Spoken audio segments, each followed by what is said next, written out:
Chapter 1540. Master Su's expression changed when he saw the item in her hand. He asked incredulously, Wei Xian? Shi Sheng raised his eyebrows. You recognize me. That's good. Master Su's mouth twitched. They could not recognize Wei Xian, but they would never mistake the necromancer staff. Everyone knew that Wei Xian had the necromancer staff. This woman wasn't a good person in the netherworld. It was just that she was a little more open and aboveboard than they were, but her level of brutality was definitely miles ahead of them. Even if they had not seen Wei Xian, they would have heard of her name. Why was she here? She did not even wear a sorcerer's robe. Master Su did not like women. He liked children, so he did not have much reaction when he saw Shi Sheng's face. He only wondered why she was not wearing a sorcerer's robe. Was she a fake? Master Su's attention was once again attracted by the necromancer staff. Whether she was a fake or not, he could not deal with her alone. Shi Sheng tilted his head and looked at Master Su. His tone was indifferent. Can you give me the child? Master Su immediately glared fiercely at the woman. The child that this woman had taken a fancy to was actually given to him. Wasn't this causing trouble for him? Master Su suppressed his anger and smiled. Of course. If Wei Xian likes it, I will give it to you with both hands. Shi Sheng went forward to check on the child. Master Su followed behind and observed. He was nervous. What did she want to do with the child? The child was a little thin, but his features were delicate. If he was well cared for, he would be a very good-looking child. Shi Sheng pulled the child's clothes and revealed the child's shoulder. He saw the birthmark on the back and immediately wrapped the child up. He looked at Master Su with a faint smile. Do you know who this child is? Who is it? Master Su's voice began to tremble. It couldn't be hers, right? My master. Her master. The previous owner of the necromancer staff. Master Su almost knelt down. Although her master was dead, if he left something on the child and touched it, he did not dare to think about the consequences. Wei Xian, I have no idea who this child is. It was this woman who decided to give it to me. Master Su immediately shirked his responsibility. He originally thought that she was going to do something to the child, but who knew that this was her master's child? Now, it was possible for her to wipe out his entire family. When the woman saw Master Su's attitude, she knew that she had offended someone she couldn't afford to offend today. At this time, Master Su had pushed all the responsibility to her. How could she bear it? She knelt down with a plop, and tears were ready to fall. Your Excellency, it was Master Su who forced me to give the child to him. None of this was voluntary. It was Master Su who forced me. Shi Sheng ignored the woman. The child shook her head and put her hands back under the table. She lowered her head and did not look at Shi Sheng. You're called Xiaobao? The child looked up at Shi Sheng and nodded. From now on, you'll be called Yunling. Chu Yunling, do you remember? Why? The child's voice was very thin and trembling.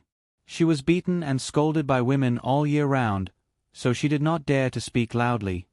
Your father named you. Shi Sheng said casually. Oh, your father is dead. Host, is this really okay? She's still a child.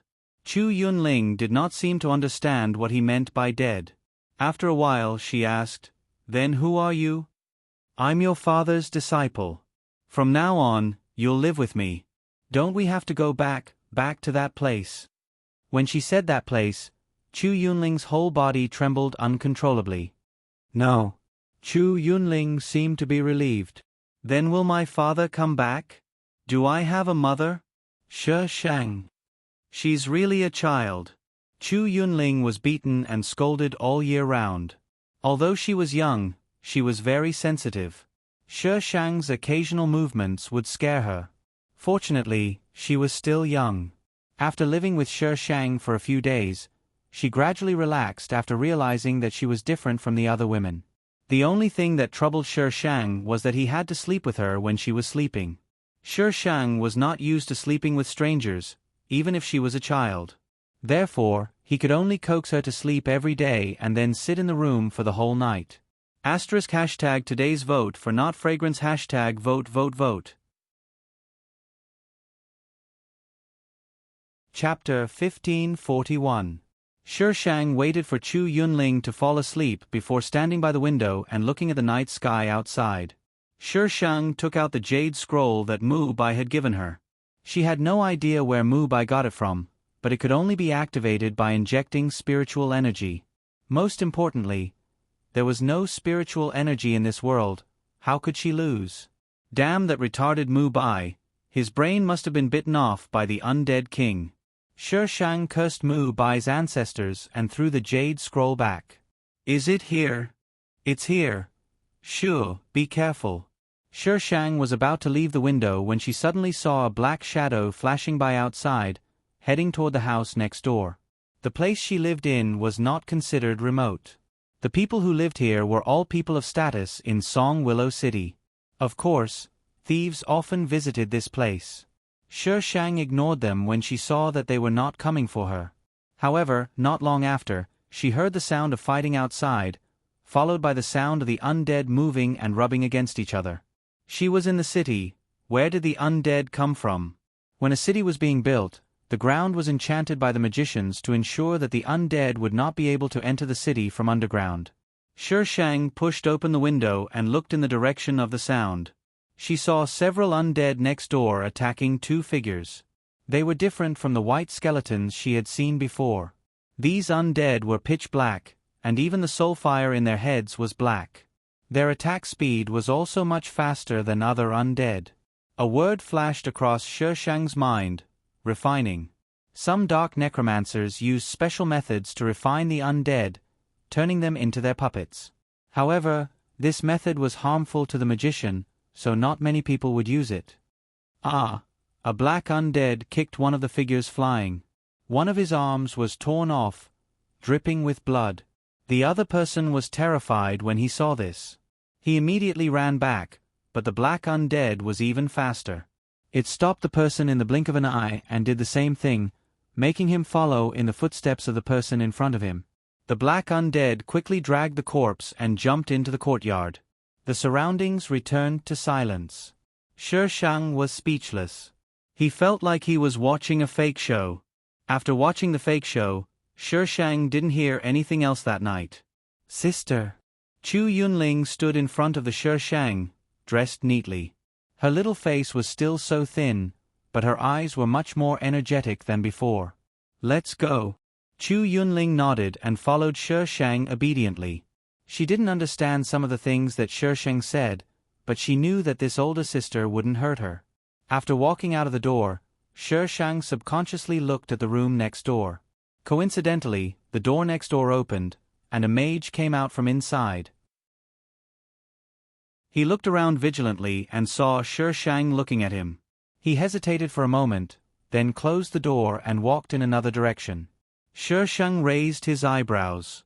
That sorcerer should be a refined undead. The mages were all wearing the same kind of robes. If the undead had not taken off their hoods, no one would have noticed them. Shishang suddenly felt a little scared. There must be more than one undead in the city. Advanced undead were very smart creatures. So why did these mages wrap themselves up like dumplings? He couldn't understand how their minds worked.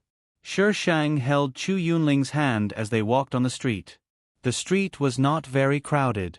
Chu Yunling looked around curiously. She had never been out before, so everything she saw was new to her.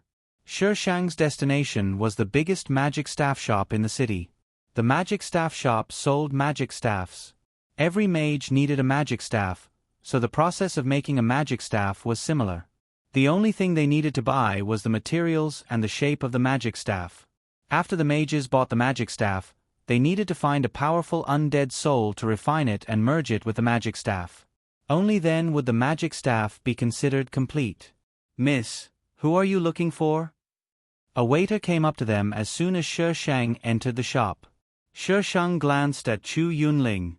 This kid. The waiter was a little surprised. She's not even 5 years old yet, right? Normally, Children would only start learning when they were 5 years old.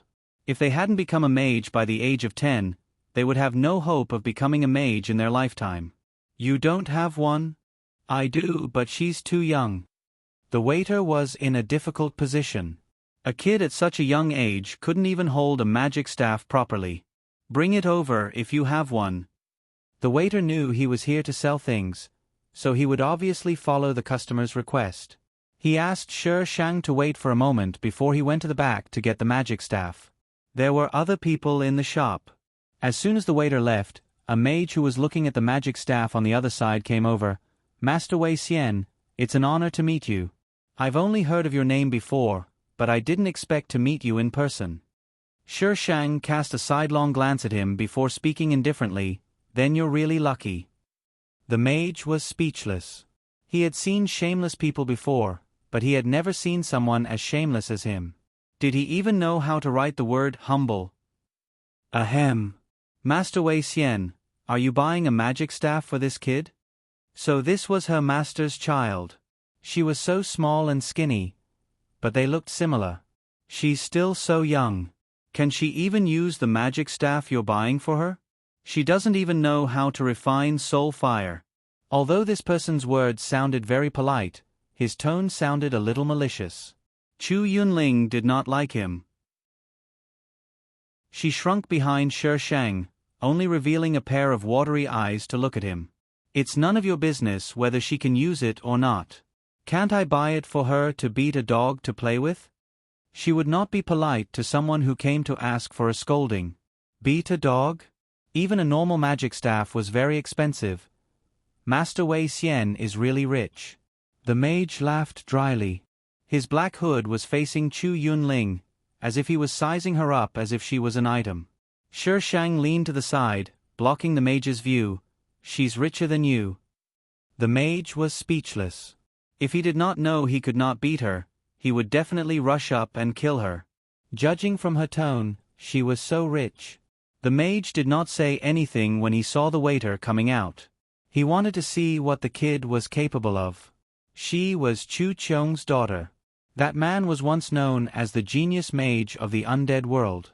Although he went astray and became a dark mage, the word genius had never left him. His daughter. Humph. The waiter carried a few boxes and put them away one by one.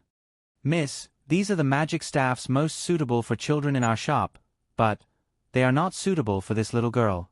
Please take a look first. He opened the boxes. The magic staffs used by children were usually made of wood, so they were relatively light. The magic staffs were similar, but there were some differences in their shapes. Shi Shang carried Chu Yunling up and let her choose. Chu Yunling's little hand touched the magic staffs, and finally landed on the innermost one. Chapter 1542. I'll take this. Shi Shang pointed at the magic staff. The waiter quickly put away the other magic staffs and took out the magic staff for Chu Yunling. The magic staff was taller than Chu Yunling. It was indeed difficult for her to hold it, let alone wave it. The sorcerer from before immediately snorted. Little girl, you can't hold a magic staff like that. He took a few steps forward and squatted down. He reached out to hold her hand and taught her how to hold the magic staff properly. A hint of gloominess flashed past his face under the hood. He held the magic staff with his fingertips and was about to chant a spell, but in the next second, he suddenly felt a chill on his back and froze on the spot. Did I allow you to touch her? A sharp sword landed on his shoulder without warning, and a cold voice sounded. There were only magic staffs in the undead world, and many people did not even know that there was such a thing as a sword in this world. So when Shi Shang suddenly pulled out a sword, the other people in the shop were all stunned. Let go. The sorcerer swallowed and involuntarily let go of Chu Yunling. Chu Yunling immediately dragged the magic staff and staggered back to Shi Shang's side. She hugged his thigh with one hand and still looked at the sorcerer with her eyes. You dare to do such a thing in front of me? You've got guts. I'm such a big person standing here. Do you think I'm blind or retarded? How can I not see your actions? I just want to teach her how to use it. I don't mean anything else. Don't be nervous, Your Excellency. The sorcerer explained reluctantly. What's that thing on my neck? Why is it so cold and dangerous? Is that so? Shi Shang bent down and narrowed his eyes, revealing a malicious smile. Then how about I teach you too? Before the sorcerer could react, his body suddenly flew out of the shop. If you meet someone you don't like in the future, if you can't beat them, don't let them get close to you. Do you understand? After kicking the sorcerer, Shi Shang lectured Chu Yunling. Chu Yunling nodded as if she did not fully understand. What if I can beat them? Shi Shang laughed sinisterly. Kill them. Everyone. There's a pervert leading the child astray here. Shi Shang paid the bill and asked Chu Yunling to drag the staff that was longer than her and follow behind him. When the magic staff was dragged across the floor, it made a clanking sound. The waiter's heart was bleeding. That was the best magic staff out of all of them. She actually dragged it around like that. Master, it's her. A woman wrapped in a robe stood in the crowd and watched Shi Shang and Chu Yunling leave. She was the female lead, Lan Bing. The kitten lay on her shoulder and talked to Lan Bing under the cover of the hood. When she was in the Thousand Bones City, something went wrong when she was teleported. She was teleported to a strange place. She had just recently exited from that place, and the place she exited from was not far from Willow Song City. In the end, she encountered this enemy as soon as she entered the city. The kitten scratched Lan Bing's ear with its claws. Master, if we want to leave the Netherworld, we have to get the Necromancer Staff. The Necromancer Staff is in her hands.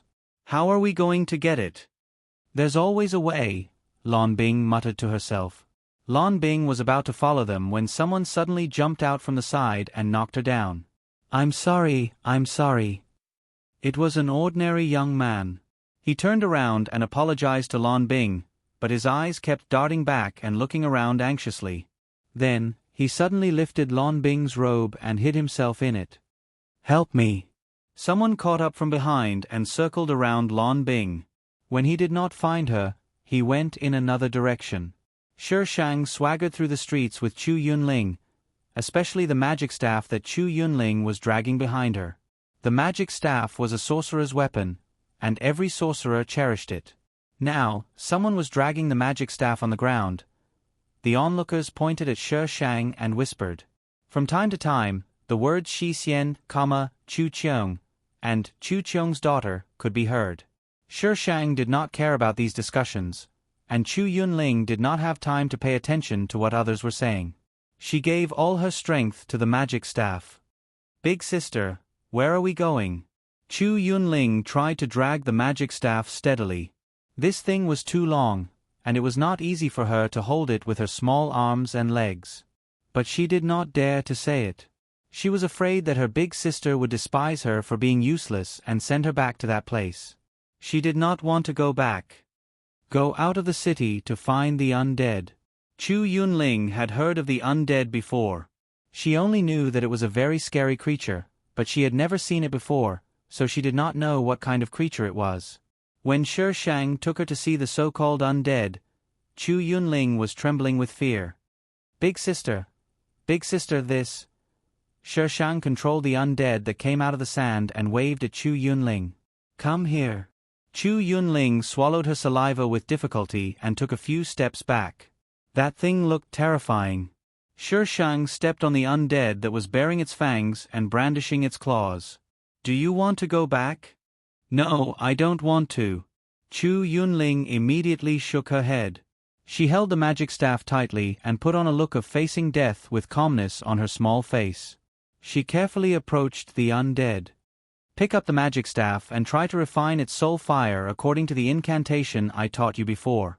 Shi Shang said it as if it was as simple as what to eat today. But how could it be so easy to refine soul fire for the magic staff? Besides, Chu Yunling had only been exposed to these things for a few days. If other people were here, they might laugh at Shi Shang. Chu Yunling sniffed and tried to straighten the magic staff, but she could not remember the incantation Shi Shang taught her. She looked at Shi Shang with a pale face and stammered, Big sister? I can't remember. Shi Shang. The undead that had been stepped on by Shi Shang and had only crawled out half of its body suddenly jumped up and pounced on Chu Yunling. Ah!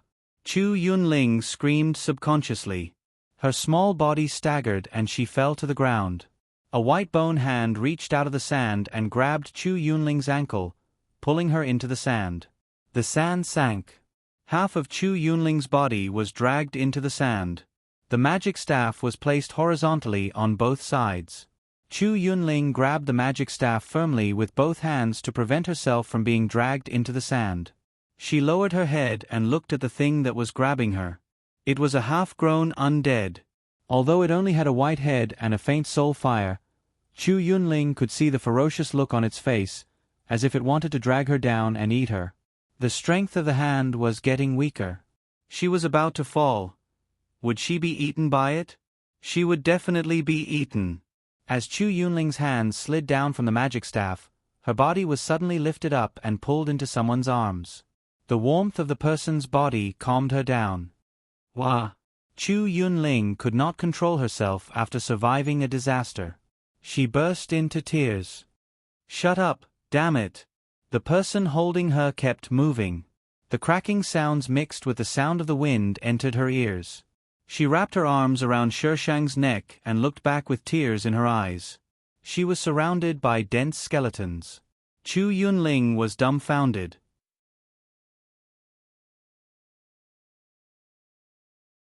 Chapter 1543. These undead suddenly emerged from the ground when the first undead pounced on Chu Yunling. Their speed was so fast that it made one speechless. To be honest, the scene was really scary. Shi Shang carried Chu Yunling to the sand dune high up, with a dense crowd of undead chasing after them.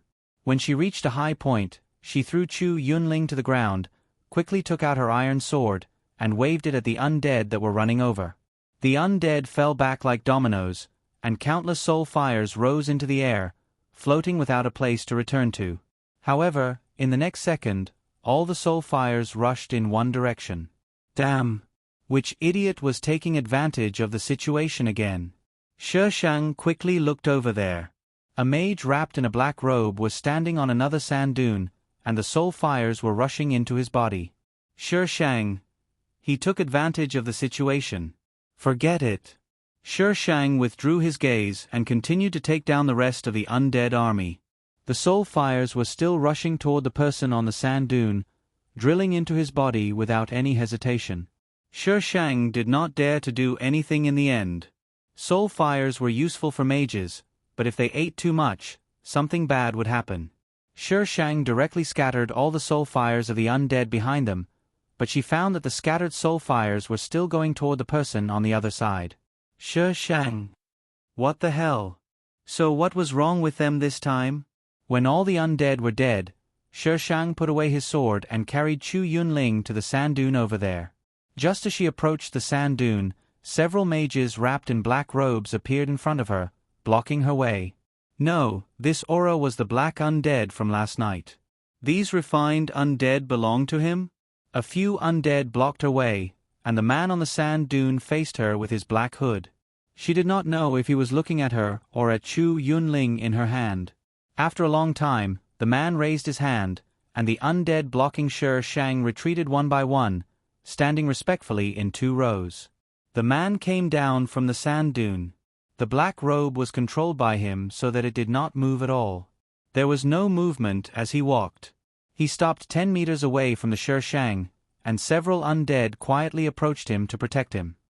He reached out to take off his hood, and his black hair cascaded down, outlining his fair cheeks. A heat wave swept over from afar. His fine black hair fluttered in the wind, brushing past the man's long and narrow eyes.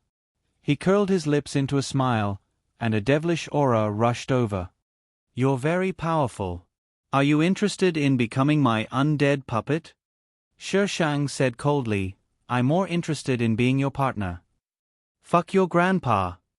He hated this kind of character design the most. Return. The man raised his eyebrows slightly. His face became more and more vivid, like a seductive spirit, tempting people to commit crimes. But I prefer you to be my undead puppet. His eyes were slightly excited, like a hungry wolf that had seen food. You will definitely be a perfect undead puppet. Sure Shang. Hashtag my wife wants to make me into a puppet. Should I kill him, or should I kill him? Waiting online, it's quite urgent hashtag, I don't like it. Huh? Why? The man tilted his head slightly, seeming a little confused. Be my undead puppet, and you can accompany me forever. You can even obtain immortality. Isn't this what you humans pursue? I can give you everything. In the end, it became bewitching again. You're not human? Sure Shang caught the main point of his words. I am human. The man smiled, full of evil aura. But that was a long time ago. Sure Shang narrowed his eyes. So what are you now? If you agree to be my undead puppet, I'll tell you. The man's eyes lit up. My puppet can know everything about me. Crazy. Then what kind of illness is it? The man looked puzzled again. Terminal illness. Sure Shang hugged Chu Yunling and prepared to stay away from this crazy man. Host, no matter what he looks like, you have to accept him now. Otherwise, you won't be able to complete the mission. Sure Shang. Can I quit the game now? This is not a game. Oh. What do you mean, oh? What do you mean, oh? The system was going crazy. She had been here for so long. Did she still think that she was playing a game? Terminal illness means that there's no hope for her? Yes. Hurry up and die. Sure Shang left without looking back. The man reached out his hand from under the black robe and waved it in the hot air. Catch her. How dare you? Sure Shang turned around and glared at him fiercely. How dare he? He even dared to catch her. He must be taught a lesson. The man was stunned for a moment and asked curiously, Have we met before? He was very excited when he first saw her. Of course, the person who made him so happy would want to make something that he liked the most. What was wrong with that? Sure Shang sneered. We've slept together. Sure Shang continued to walk downstairs. The man looked at her back and followed her. When did this happen? Why can't I remember? You lost your memory. Sure Shang continued to fabricate nonsense. Lost my memory? Sure Shang was a little frightened when he saw the man's expression. This man shouldn't be so gullible, right? However, reality proved that he was indeed gullible. Why would I lose my memory? I made it up. How would I know why you lost your memory? Damn it, you have a smart face. How could you be so gullible? You ate a kind of medicine and lost your memory. Actually, I'm your wife. The host was spouting nonsense in a serious manner. Oh. The man responded. Then, he looked at her strangely and said excitedly, Since you're my wife, are you willing to be my puppet? You'll definitely be willing because you're my wife. Sure Shang. Scram. Scram as far as I can. I don't want such a wife. The man didn't use force and just followed beside Sure Shang. However, when they went down the sand dune, the ghouls disappeared. He pulled his hood back. Wife, why don't you want to be my puppet? Don't worry, I won't have other wives. Shut up. What the hell is a puppet? He still wants to have other wives? Is he tired of living? What's wrong with Feng Ci this time? Will you be my puppet if I shut up? No. Then why should I shut up? Because I don't want to listen to you? Why don't you want to listen to me? Aren't you my wife? It's your duty to listen to me. Did you just accept the setting that I made up? What's your stand? Would you accept it if it were someone else? So angry. Calm down. Calm down. Calm down my ass. It's been a long time since I wanted to beat him up. Sure Shang put down the dumbfounded Chu Yunling and turned around with a smile. The man pulled down his hood slightly and revealed his face. It was an especially excited face. Wife, do you agree to be my puppet? Sure Shang sneered. Go and die first, then I'll agree. The man tilted his head and a strand of black hair fell from behind. Coupled with his expression, it was especially alluring. The seductive man opened his mouth slightly. "You said it." Shi Shang was instantly alarmed.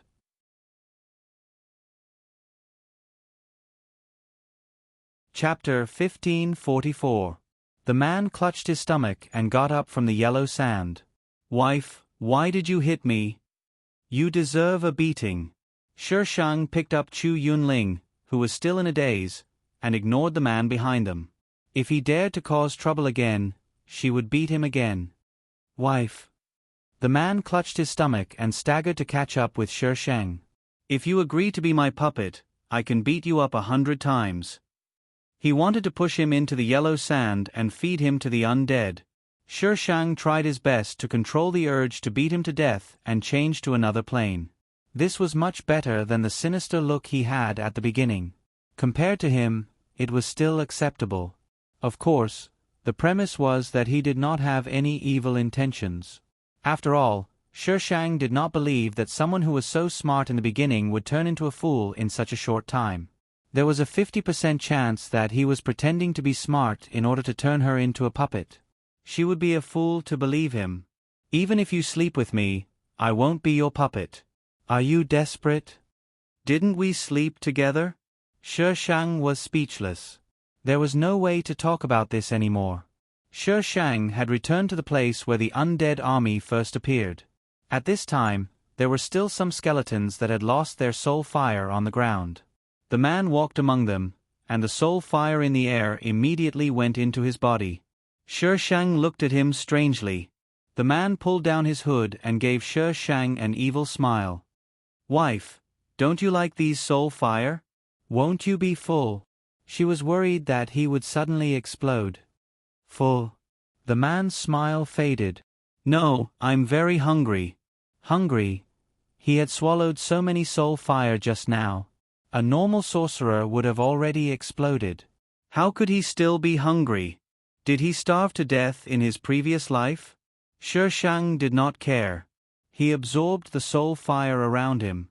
It was fine as long as he did not die. The man pulled his hood back to cover his face. When he was out of Shi Shang's sight, his smile faded. He stared at Shi Shang with a strange and excited look, as if he had already sketched in his mind how to make her into a perfect undead puppet. But he was too fierce. He did not know how to coax her into agreeing to be his undead puppet. The man was a little distressed. He did not like to force others, especially this person who made him particularly excited. "My name is Dong Yu. What's your name?" The male lead took the initiative to talk to Shi Shang. Gentle string. Sweet and pleasant to listen to, the sound of the strings is decadent. What a nice name. It would be perfect if you could become my undead puppet. Hee hee. 2 out of 3 sentences were about puppets. "Go over with your puppets. F** King retard." Shi Shang took a deep breath and turned around. The homonym of Wei Xian means danger. This name was given to her by Chu Qiong. Because of her constitution as a bane, and because Chu Qiong hoped that she would become a dangerous tumor that would bring disaster to the undead world, he gave her this name. In fact, at the beginning, it wasn't the gentle string, but the dangerous string. She was such a dangerous string, and anyone who touched her would be unlucky. Later on, it was changed to Wei Xian. Her jinx physique seemed to be suppressed. It was unknown what Chu Qiong had done, or if this name really had the ability to intimidate her life providence. "It's only challenging when there's danger." Dong Yu responded softly. "This kind of you." He liked her even more. He wanted to make her into an undead puppet and keep her by his side forever. Dong Yu did not finish his sentence. He turned around and looked into the distance. "What were you teaching this little girl just now? How did you provoke the undead to move out en masse?" The little girl Chu Yunling. "Sister is so scary. Who the hell knows what's wrong with them?" Shi Shang gritted her teeth. Everything was fine, but they suddenly moved out en masse. She was very sure that she did not do anything, and Chu Yunling did nothing either. Since it was not because of them, it was either that someone was behind it, or that these undead smelled something. Shang glanced at the sand dune that she had just gone to, and then looked at the sand dune that Dong Yu had been standing on. She turned around abruptly. They're coming for you, right? Dong Yu pulled down his hood, revealing half of his face, and defended himself innocently. Wife, don't accuse me wrongly. I only appeared after the army of undead appeared. Shang looked at him suspiciously. Dong Yu smiled innocently, and his face almost had a shameless declaration like, "Believe me, you're my wife," or, "How can you not believe me" written on it. Sister. Chu Yunling hugged Shang's neck tightly. She felt that the big brother's smile was so scary, even scarier than the undead who had dragged her before. Dong Yu's gaze drifted over, and there was a dangerous look in his eyes. How could he let a little girl hold the puppet that he had taken a fancy to? But she hadn't promised him yet, and Dong Yu didn't dare to go up and throw the little girl out. He could only glare at Chu Yunling.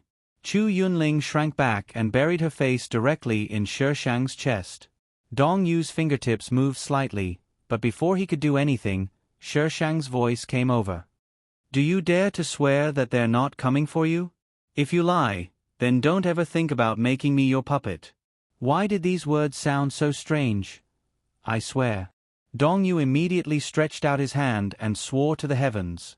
Then can I make you my puppet now? Shang. He really wanted to kill him. Shang turned around and ignored him. Dong Yu was unwilling to give up and moved forward. Do you agree or not? Shang sneered in his heart. He really wanted to see what kind of expression Dong Yu would have when he recovered his memory. It would definitely be wonderful. I didn't promise you anything just now. Dong Yu pondered for a while and pressed the hood back. His whole body was wrapped tightly, and not even a strand of hair could be seen. He seemed to be angry. You're still angry? Even I, the person you wanted to make into your undead puppet, wasn't angry. How shameless are you to be angry? Shang looked at the yellow sand in front of him. What happened just now was too strange. If they weren't coming for the idiot beside him, then were they coming for him, or Chu Yunling? Shang decided to find another place to try. No matter who they were coming for, it was easy to find out. If they couldn't find out, then someone was messing with them. This kind of plot could be acted out for more than 10 episodes, but you want to do it in one episode? The director will cry. Wife, can the soul fire belong to me? Dong Yu's first reaction was to order food. What benefits will you give me? Aren't you my wife? Why should I give you benefits? Shang. You believe in I's nonsense? Are you retarded? Okay, he was. Shang took Chu Yunling to another place. A group of undead army had already appeared in that place just now. Even if there were more underground, there wouldn't be many of them, so they had to find another place that hadn't been developed yet. Chu Yunling didn't know what Shang wanted to do, but she was afraid of Dong Yu, who was following behind them. She felt that he was like a wolf waiting for an opportunity to pounce on her and tear her apart at any time. Shang was helpless. Maybe this idiot could be saved, but if he couldn't, he could only kill her and change worlds.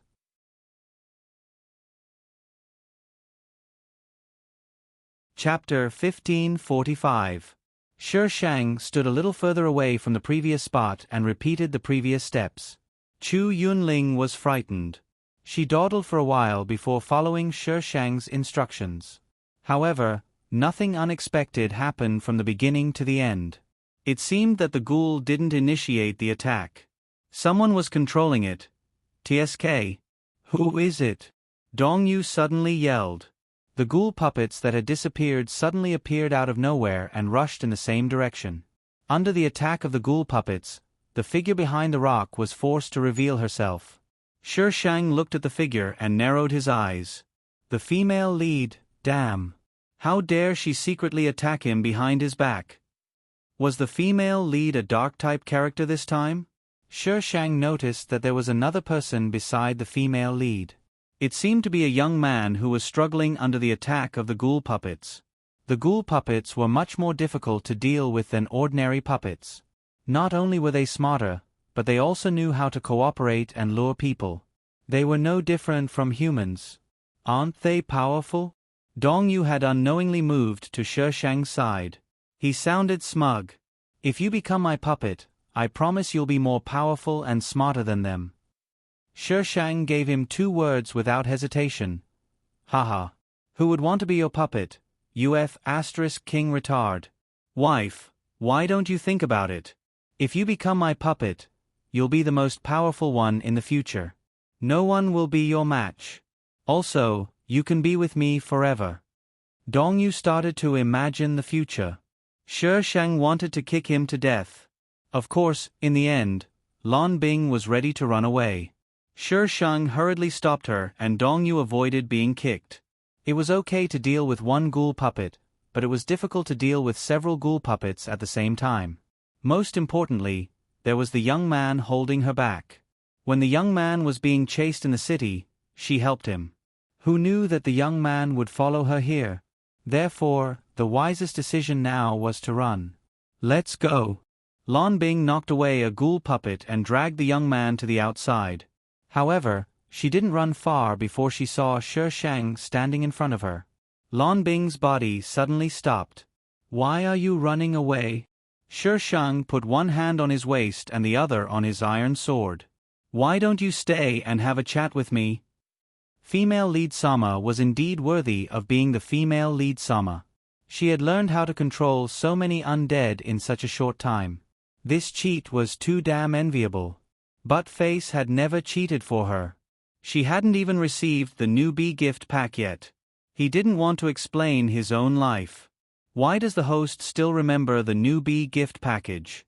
How many times does it have to emphasize that they are different from the real system? There is no such thing as a newbie gift package. You guys are pirated, I know that. Pirated my ass. They are authentic, thank you. The person who killed you, what is there to talk about with me? Fine string. Lan Bing clenched her teeth. She quickly scanned her surroundings. The undead puppets had already surrounded them, sealing off their escape route.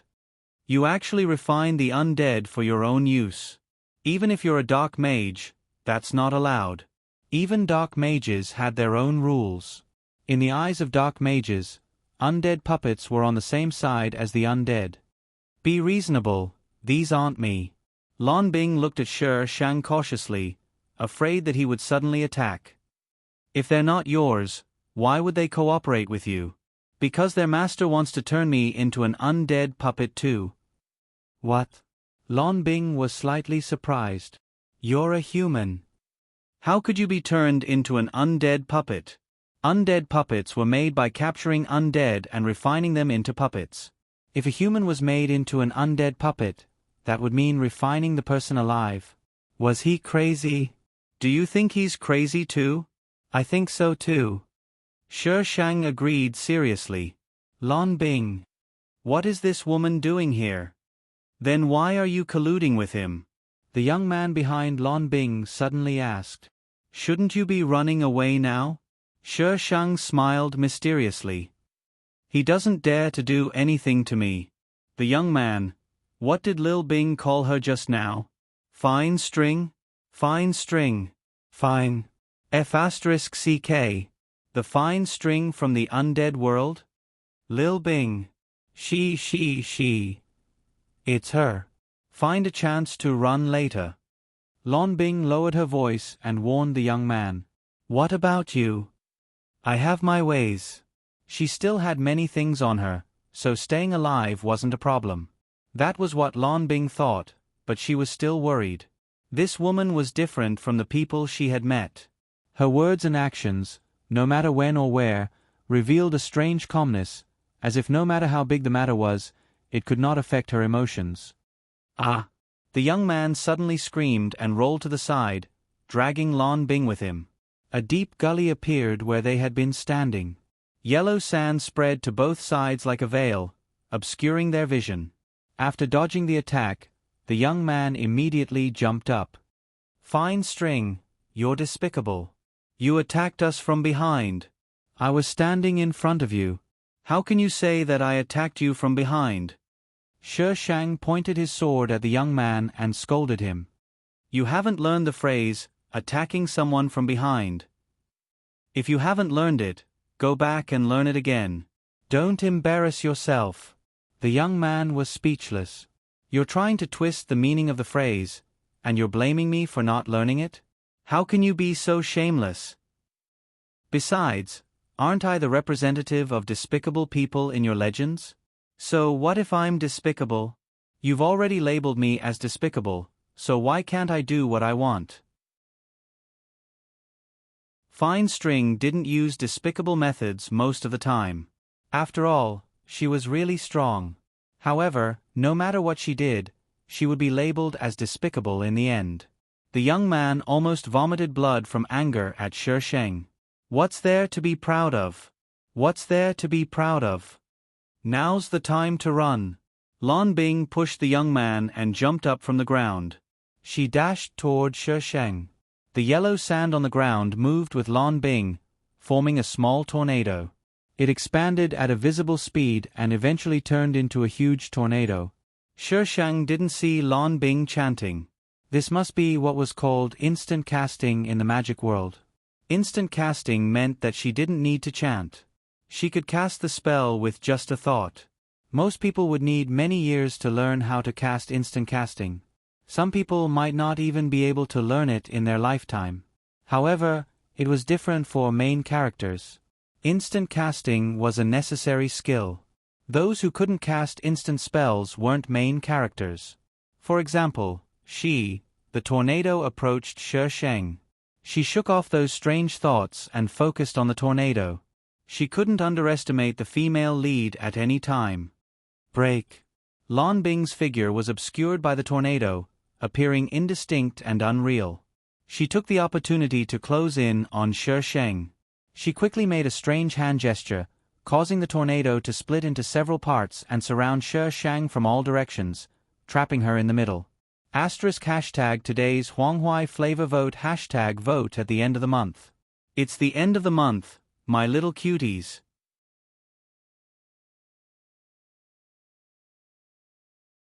Chapter 1546. Buzz. The iron sword buzzed. Lan Bing stared at it in astonishment as it soared into the sky, then quickly fell back down. The moment the iron sword stabbed into the ground, a tyrannical airflow spread out, and the tornado surrounding her was smashed into pieces by the airflow. Lan Bing stared at the iron sword in astonishment. She had noticed the sword before. Was it a sacred weapon? Little cat, have you seen a sacred weapon like this before? Lan Bing asked her contracted beast. There was a sacred weapon in the undead world. No, little cat quickly answered. It was familiar with all kinds of sacred weapons, but it had never seen a sacred weapon like this before. The undead world has existed for a long time. It's not surprising that there are sacred weapons that the outside world hasn't seen before, Little Cat continued. Master has an undead magic staff and a sacred weapon. You have to be careful. Lan Bing's heart sank as well.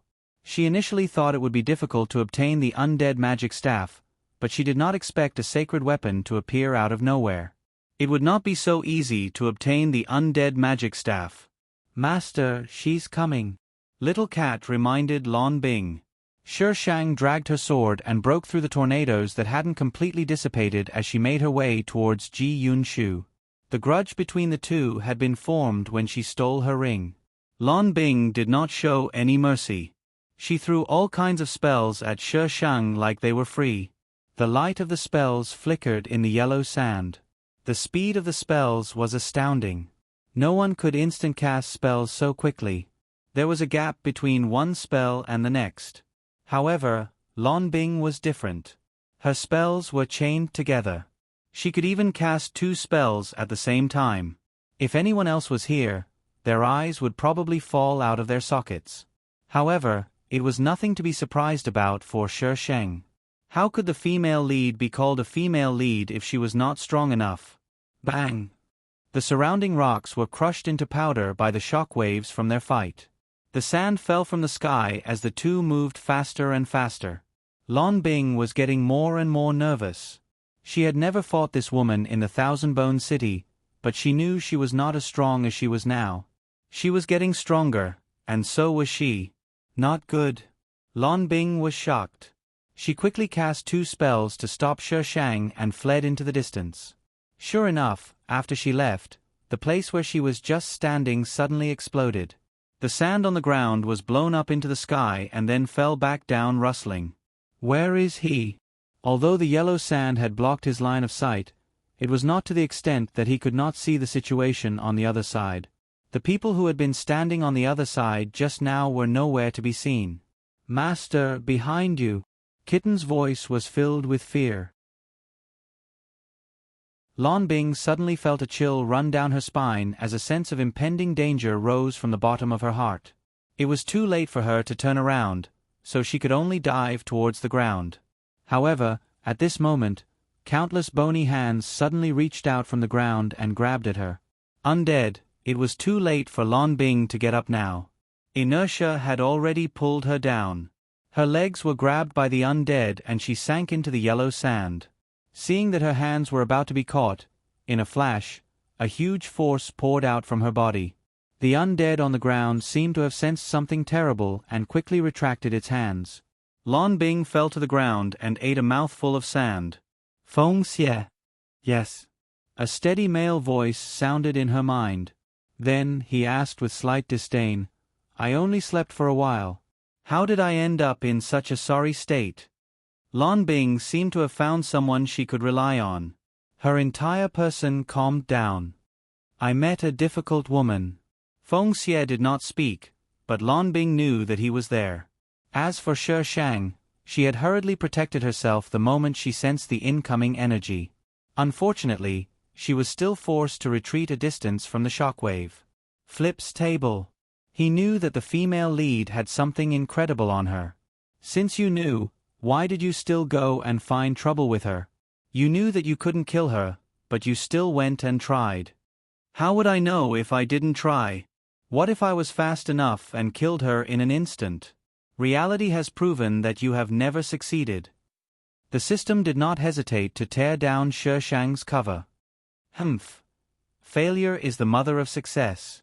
Success will come one day. One must have hope in their hearts. The system did not want to eat the host's poisonous chicken soup at all. She did not care about other things, but when it came to killing the main character, her obsession was comparable to her obsession with Feng Xie. I have to set a flag for myself. Otherwise, how can I have the motivation to move forward? A useless system like you will never understand the thoughts of a great person like me. Without a goal, one would be moving forward blindly. No matter what the goal was, there had to be one. Haha, you set a goal randomly, right? Also, the host forbids attacking the system. Goodbye. Swoosh. The yellow sand actually condensed into chains in the air and flew toward Shi Shang. The power was completely different from Lan Bing's. Shi Shang narrowed his eyes and decisively stepped on the iron sword and flew into the sky. The chains immediately changed directions with her. They were determined to take her down. Shasha shasha, the chains disintegrated in midair and fell down like rain. The entire world was filled with yellow sand. Go. Feng Xie ordered Lan Bing in his mind. He used too much power last time. He knew that he was no match for this woman. Lan Bing did not hesitate at all. She quickly let the kitten take her away. When Shi Shang came down from the yellow sand, he could not even see a ghost. Shi Shang. So what if you can teleport? The world gradually became quiet again. Chu Yunling dragged the staff and ran over. Behind her was the pervert Dong Yu. Chu Yunling ran so fast because she was afraid of Dong Yu. Otherwise, she would not even be able to move now. Do you want to take revenge? Dong Yu glanced at Chu Yunling with a hint of murderous intent. Chu Yunling quickly hid behind Shi Shang. This pervert is so scary. What revenge do I have? Shi Shang rolled his eyes. She wants to trick me into becoming her puppet again. Dream on. That woman just now. Oh, I just can't stand her. I don't have a grudge against her. You don't have to waste your time. The original owner might have a grudge against the female lead, but she did not ask her to take revenge, so they really did not have a grudge against each other. Her relationship with the female lead was purely a conflict between the main character and the antagonist. Dong Yu was a little disappointed. Then what do I have to do to make you my puppet? Really, he liked her so much. If he liked something, he had to make it into something he liked. That way, it would be more obedient. Go and daydream. It's not time to sleep. Why should I daydream? Shi Shang smiled and squeezed the words out from between his teeth. Because then you can make me your puppet in your dreams.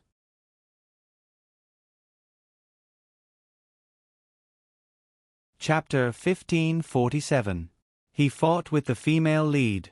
Although he didn't do anything to her, Shi Shang knew some of her trump cards. Other than the cat, there was something else on her. He didn't know if it was a human or a ghost, but according to normal Xuanhua novels, it was most likely an ancient mythical beast or a ferocious beast. It accidentally signed a contract with the female lead and became her accomplice. Oh no, helper. From then on, the female lead embarked on the path of a strong woman. If there was no humanoid male lead, then this contract beast would most likely be the male lead. It was very common for a powerful contract beast to be the male lead in novels. Shi Shang's gaze drifted to Dong Yu, who was wrapped in black. Why wasn't he I's contract beast? Yixian, I'm not a beast. I can't be your contract beast. Damn, you can read minds. Shi Shang was furious. No. Dong Yu shook his head. If you can't, how do you know what I'm thinking? I don't know. I just know what you're thinking. Dong Yu was also a little strange. He saw her expression just now and immediately understood. It's magical, right? I knew we were a match made in heaven. You're the perfect puppet I've been looking for. Shi Shang took a deep breath. Beat him up. Chu Yunling hugged the magic staff and opened her eyes wide, watching that pervert being beaten up by Shi Shang. When Shi Shang came back, Chu Yunling tugged at her clothes and asked timidly, Sister, why didn't he resist? He was so powerful. Because of love. She believed that even if he didn't have any memories and had all kinds of thoughts of dismembering her, he wouldn't touch her at all. What's that? Chu Yunling asked in confusion. Something magical. You'll know in the future. Chu Yunling secretly glanced behind her. Dong Yu was getting up from the ground, shaking off the yellow sand all over his body. He probably noticed her gaze and suddenly turned his head to look at her. His hood slipped halfway. Chu Yunling met his gaze. At that moment, she felt like she didn't belong to herself. She hugged Shi Shang's hand tightly and turned her head back. She didn't dare to take a second look. She was scared to death. Dong Yu pulled his hat and covered his face again. Then, he followed Shi Shang obediently. Shi Shang did not plan to return to the city. He found a more remote place, tied up an undead, and asked Chu Yunling to contact him. Chu Yunling was very scared at first, but after looking at the undead for a long time, she was not so scared anymore. She constantly followed the incantation taught by Shi Shang, trying to let the staff absorb the soul fire in the undead's head. Who told you that soul fire can be refined like this? Dong Yu sat beside Shi Shang and looked at her with his chin propped up. What else? If you become my puppet, I'll tell you a simpler method.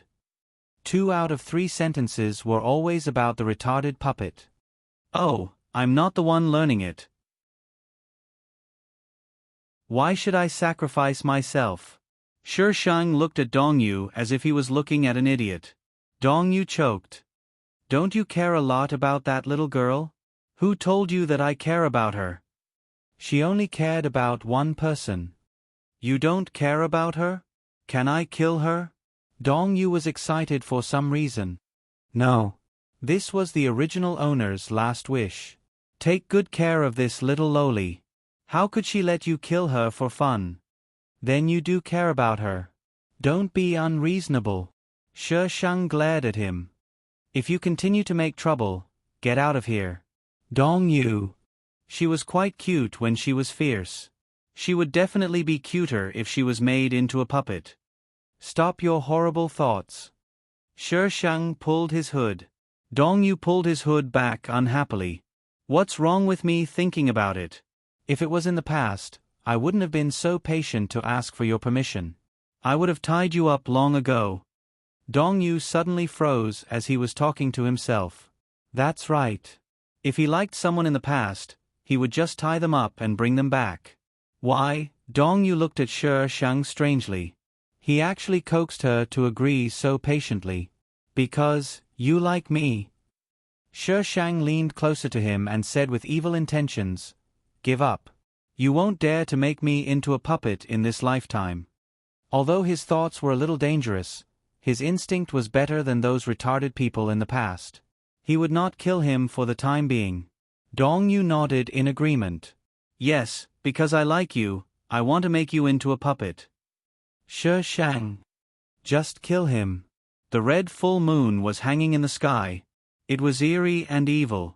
The moon in the undead world was always this color. The undead were especially fond of this kind of moon. They wished they could turn into wolves and howl at it. Night was the time for the undead to be active. The undead would come out of the ground and wander around like ghosts. Dong Yu looked at the undead as if they were delicious food. Wife, I'm hungry. Dong Yu moved to Shi Shang's side. Very hungry. Go and catch them yourself. I wasn't hungry. It'll be faster if you catch them. Shi Shang. How shameless. As my wife, shouldn't you find food for me? Dong Yu continued to be shameless. Which family's wife would find food for her husband? Shi Shang said impatiently. Me. Shi Shang. Very good. Finally, there was someone more shameless than I. This was great. Dong Yu pulled down his hood and showed his face. He looked a little pale. Wife, look, I'm so hungry that I don't have any energy left. You? Dong Yu blinked at Shi Shang. Maybe he subconsciously put himself in Feng Xi's shoes, so he looked a little pitiful when he looked at him. Shi Shang sighed. Wait. He stood up and patted his skirt. After a few steps, he paused and warned, Don't touch her. Be good. Dong Yu glanced at the little girl who was still seriously thinking about how to get the soul fire on her magic staff. He looked at the food in the distance and chose the food without hesitation. Shi Shang ran around the undead army first. He would kill them all when he had enough monsters. In the darkness, the soul fire floated in the air like a strange fireworks show. The girl standing in the middle of the soul fire was as attractive as a pearl. Dong Yu looked at the person on the other side. His expression was both excited and strange. He really wanted to turn her into a puppet for him alone. Shi Shang saw Dong Yu's excited face when he came back. He rolled his eyes helplessly. Are you full? Dong Yu restrained his evil expression and absorbed the last few soul fires into his body. Not yet. Are you a pig? How could he afford to eat so much? Dong Yu's face was still a little pale. He touched his stomach. I'm really not full. Feel it if you don't believe me. Shi Shang looked at his stomach. How did you survive in the past? I'm not hungry anymore after I'm hungry, Dong Yu said seriously. Shi Shang. Why did he suddenly feel sorry for Dong Yu? Dong Yu tilted his head and looked at Shi Shang. His meaning was obvious. Are you going to feed me or not?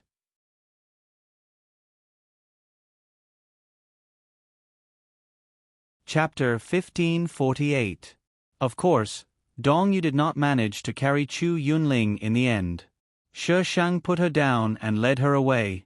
Although Dong Yu was a little unhappy, he reluctantly accepted the fact that the puppet he liked did not carry anyone else for the time being.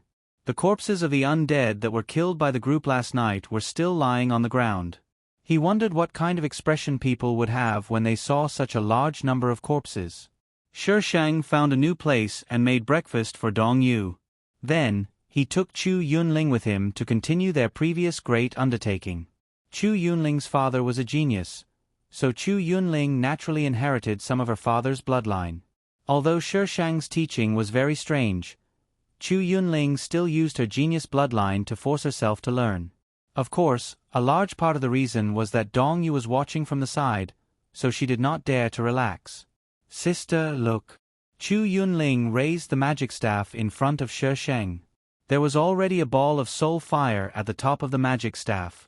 Although it was very weak and looked like it would be extinguished at any time, a sorcerer would guide the soul fire of the undead to the magic staff and then use a special method to make the soul fire work for himself. This kind of soul fire could be replaced. If he encountered a stronger undead soul fire, he could let the new soul fire devour the old soul fire until the magic staff became more powerful. Okay, now I'll teach you a few simple spells. Wife. As soon as Shi Sheng finished speaking, Dong Yu's voice immediately followed. Shi Sheng turned to him. What? Someone is coming. Dong Yu pointed in the direction of Willow City. A lot of people. Shi Sheng glanced in the direction of Willow City. It was too far away and she could not see anything. Last night, she destroyed so many undead near Willow City. These people should be here to check. Shi Sheng thought for a while and decided to go back to the city first. Wife, why are you going back to the city? There are no undead in the city. What if I'm hungry? Hold it in. Wife, do you not like me anymore? Shi Sheng. What's wrong with him again? If you like me, you won't let me go hungry. You were hungry before, but you were alive and well, Shi Sheng said angrily. Dong Yu said matter-of-factly, I didn't have a wife before. Your wife is here to make food for you, right? King retard. In the end, the Shi Sheng listened to the retard and did not return to the city. However, on that very afternoon, the entire Willow City suddenly exploded. The billowing smoke could be seen from afar. You don't want me to go back because you know it will explode? Shi Sheng and Dong Yu stood side by side on the sand dune, looking at the thick smoke in the distance. Or did you do it? Am I powerful? Dong Yu pulled down his hood and winked at the Shi Sheng. With someone as powerful as me, you won't be at a disadvantage if you become my puppet. Speak properly. Dong Yu's expression changed, and he pulled his hood back down. Why did you bomb the city? I found my most perfect puppet body, so there's no need for them. Dong Yu's tone was very calm. But Shi Sheng was a little scared when he heard that. Did you summon those dark necromancers in the city? It's not me. Dong Yu raised his voice slightly. It's greed. He had only released a little news, and those people had rushed over crazily. He had wanted to find a perfect puppet from those people, but he had met her. She was the perfect puppet in his heart. Unfortunately, she was not willing. Shi Sheng, those dark necromancers in the city were not good people, and their hands were probably stained with human lives. But Shi Sheng still had an indescribable feeling, as if his young man had grown up crooked. Although Feng Ci had done bad things in the past, he had always done it behind her back. He would never do it in front of her. She sighed slightly. Willow City had been bombed, and almost the entire city was exposed. The city was in chaos. What did you use to bomb it? Ordinary things would not be able to cause such an explosion of this scale. Guess. Shi Sheng. Guess your ass. Ah. Suddenly, there was a loud scream in Willow City. Then, the people who were rushing out of the city suddenly ran wildly. Shi Sheng raised his eyebrows. Something happened. They were standing on a sand dune outside the city, so they could naturally see the situation inside. The ground of the city had been blown up by the explosion, and the spells set up by the mages had lost their protection. The undead were burrowing out of the ground and attacking the people in the city. In the blink of an eye, the city was invaded by a group of white skeletons. The explosion had taken place near where the mages had gathered. The explosion seemed to have killed many of them, and there were very few mages who could resist the undead. They could only be forced out of the city. No one had expected so many undead to be gathered under Willow City. Actually, it was not the undead that had gathered under Willow City, but Shi Sheng had killed too many of them yesterday. The undead were forced to migrate in the direction of Willow City, and finally gathered under the city. When the explosion had occurred, the undead had moved out, resulting in today's spectacular scene. Willow City would definitely be lost. The mages ran faster than normal people, and soon arrived near Shi Sheng. Shi Sheng had no intention of leaving. He stood on the sand dune with Dong Yu and watched. The group of magicians ran over. Once they saw who it was, for some unknown reason, they all began to surround Shi Sheng. What are they trying to do? Dong Yu asked Shi Sheng. How would I know? Didn't you summon them? Shi Sheng rolled his eyes. They have never seen me before. He had always sent his undead puppets to do things. He had never shown himself. The mages quickly approached Shi Sheng. Mei Ji Xian. Someone shouted from under the sand dune. Their faces were filled with anger, as if she had done something crazy. Shi Sheng raised his eyebrows. Were they really here for me? What's the matter? Mage Yi Xian, we have no grudge against you. Why are you summoning the undead to attack the city? Shi Sheng dug his ears. What did you say? Why are you summoning the undead to attack the city? The person was even angrier. Shi Sheng was speechless. Since when did she summon the undead to attack the city? Who told you that? Shi Sheng asked calmly. Tell me, I promise I won't cripple him. The mages were speechless. You summoned the undead to attack the city, and now you want to silence us? Summoning the undead to fight was also a tactic used by mages. However, summoning the undead to destroy a city was as unforgivable as making undead puppets. You have the undead magic staff. Only you can summon so many undead. The mages came back to their senses and immediately shouted, There are no high-level undead among the undead. If it wasn't a high-level undead commanding the undead, who else could it be other than you? Do I have nothing better to do? Destroy a city for no reason? Shi Sheng rolled his eyes at the person who spoke. Did you see me summoning the undead with your own eyes? No. If you didn't, how can you accuse me of doing it? I'm not the only one who's awesome in this world. Don't blame all of this on me.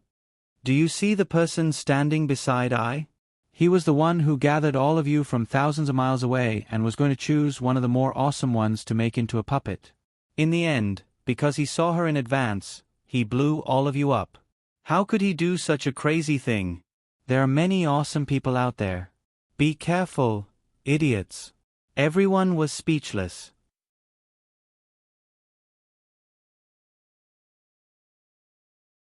Chapter 1549.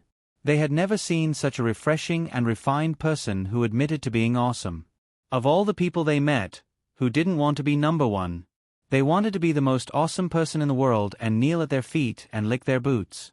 But, only your ghoul staff can summon so many ghouls, a sorcerer said weakly. Although there was a gap in the city, so many ghouls had appeared below. No matter how they looked at it, it was premeditated. Shi Sheng also found it strange. Even if she had forced the ghouls below Song Willow City when she killed them last night, there shouldn't be so many of them. They seemed to be waiting below Song Willow City, waiting for the day when Song Willow City was bombed and they would swarm out. Oh no, the ghouls are coming this way, someone shouted. Between the yellow sand and rocks, a group of people ran over quickly, and behind them were all ghouls. The ghouls caught up with the humans and tore them apart in the blink of an eye. Blood splattered all over the ground. Some people screamed and some cursed. They were getting closer and closer. It didn't matter who commanded the ghouls to break the city. The most important thing now was to stay alive. Chu Yunling hugged Shi Sheng in fear. Fortunately, she had seen a big scene last night, so she wasn't scared silly. Only Dong Yu looked at the scene with interest, as if he couldn't wait to get involved and cause more trouble. Do you know why I chose Song Willow City back then? Why? Shi Sheng followed his words and asked. Because there's an undead king below. Dong Yu's voice seemed to contain a smile. Are you surprised that the undead king would settle down in such a small city? Shi Sheng raised his eyebrows and looked at Dong Yu. He seemed to know a lot. If you agree to be my puppet, I'll tell you more. Dong Yu immediately changed the topic back to the puppet. Shi Sheng. Get lost. Dong Yu chuckled. Have you seen the undead king? I had not only seen it but also killed it. You should have seen it. You must have seen it before you're worthy of being my puppet. Dong Yu continued, The undead king under Song Willow City seems to be waiting for something. I noticed it when I arrived. Wife, do you want to capture the undead king for me? It's soul fire. He had chosen this place because he wanted to eat the soul fire of the undead king. Unfortunately, he had used many methods, but the undead king did not come out. It had been surrounded by the undead underground. Dong Yu's eyes glowed green. It was a greedy look, but in Shi Shang's eyes, it was funny. Beauty is in the eye of the beholder. You can't beat him, so you urged me to go up and get you something to eat, right? All you know is to eat. The undead king is very powerful, but you have the undead magic staff, so it's different. The undead staff can control the undead king. Can you? No, I will teach you. Not really, Shi Shang answered honestly. She had hit the jackpot last time, and there was no undead king for her to practice on, so she was still a dabbler. It's very simple, Dong Yu said. Dong Yu explained how to control the undead king, then looked at Shi Shang expectantly, waiting for her to capture the undead king for him. The army of undead was getting closer. They were about to reach them, but Shi Shang had no intention of moving. Dong Yu could not help but feel disappointed. It did not feel good to be able to watch but not be able to eat. So hungry. So hungry. Dong Yu stared at the abandoned Song Willow City in the distance. The magicians had all gathered under the sand dune Shi Shang was standing on. The undead behind her were quickly approaching, surrounding her. It was impossible for her to run away. Use the barrier, quick! The magicians yelled. The magicians moved at the same time, forming a circle around the city. Their chants echoed in the yellow sand. A transparent barrier soon appeared, protecting the magicians in the middle. The undead were knocked flying when they hit the barrier. The barrier was similar to a protective barrier. Wife, they're coming. Shi Shang and Dong Yu naturally weren't in the magician's domain. They were already standing at the top and had gotten into an argument with the magicians. They weren't some Virgin Mary protagonist, so why would they waste their energy to expand their domain and suck them in? Dong Yu's undead puppets appeared silently around him, staring at the undead that were approaching them. They had no idea what level the undead that Dong Yu was using to refine his puppets were. The ordinary undead were actually a little scared of them, hesitating to move forward. The undead went around Shi Shang and Dong Yu, heading straight for the barrier below.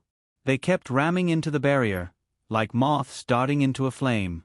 They quickly rose to their feet after they were knocked flying, and kept going. Go up! The magicians signaled to Shi Shang when they saw more undead surrounding them. There were so many undead, yet they still went around her. Even if she did not make a move, they would feel a lot less pressure if they went up now. The suggestion was unanimously agreed. The magicians began to move the barrier upward. Dong Yu wrapped his black robe tightly around himself, as if he did not want anyone to see him. He lowered his voice and said, Wife, look at how evil they are. Bringing so many undead up here was no different from sending them to their deaths. You're acting like you're a kind person, Shi Shang could not help but retort. To gather so many mages here, who was the one with such sinister intentions? Moreover, he even wanted to turn her into a puppet. With this kind of thinking, he had the nerve to say that others had sinister intentions. I'm not a kind person, Dong Yu shook his head. A kind person can't survive here. This was the undead world. Undead and humans with evil intentions could be seen everywhere. While Shi Shang and Dong Yu were talking, the undead had already moved to the sand dune. The sand dune was spacious enough for 2 people, but it immediately became crowded with so many people. The undead that they brought along began to attack Shi Shang and Dong Yu. Dong Yu did not make a move. He simply watched the undead puppets around him knock the undead away. He then took the opportunity to absorb the soul flames that drifted away. The magicians in the barrier were dumbfounded. Wasn't he afraid that he would not be able to take it if he absorbed the soul flames like that? However, it turned out that they were thinking too much. No matter how many soul flames there were, he could absorb them all without any abnormality. What kind of monster is this? One of the magicians swallowed. He had never seen anyone who ate soul flames like snacks. That was soul flames. All the power of the undead came from soul flames. It was easy to imagine how powerful they were. Is this witchcraft? We've always practiced witchcraft. What kind of witchcraft can devour soul flames like that? Everyone looked at each other. That was right.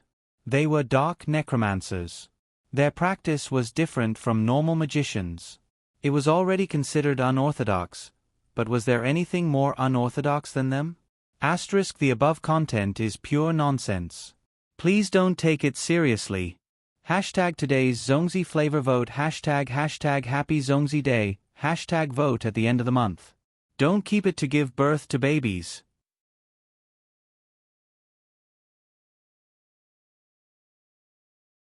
Chapter 1550.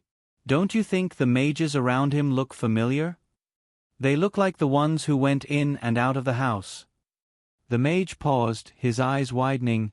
It's them. They had gathered in Song Willow City because they had received news that the glaze had appeared. The glaze. No one knew how this thing was formed.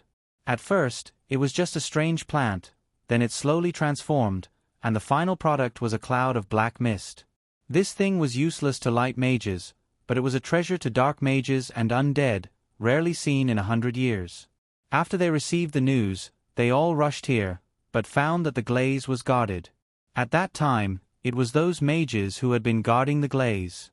They wanted to get close, but they did not succeed. In the end, they could only occupy a position outside and wait for an opportunity. The place where the glaze exploded seemed to be where the glaze was. Some mages came back to their senses. The explosion was too sudden, and the undead had appeared, so they did not have time to think carefully. Now that the memory that was stuck suddenly came back, it was easy for everyone to connect the dots. Shi Shang drew a safe area to prevent the undead army from approaching. Dong Yu did not need her to call him, and he came over himself. His wife was really poisonous this time. They don't seem to be able to tell that you have puppets. Otherwise, why would I say that you are the most perfect puppet? Dong Yu replied as he absorbed the soul fire that the puppet gave him. Wife, are you really not going to consider it? Consider my ass.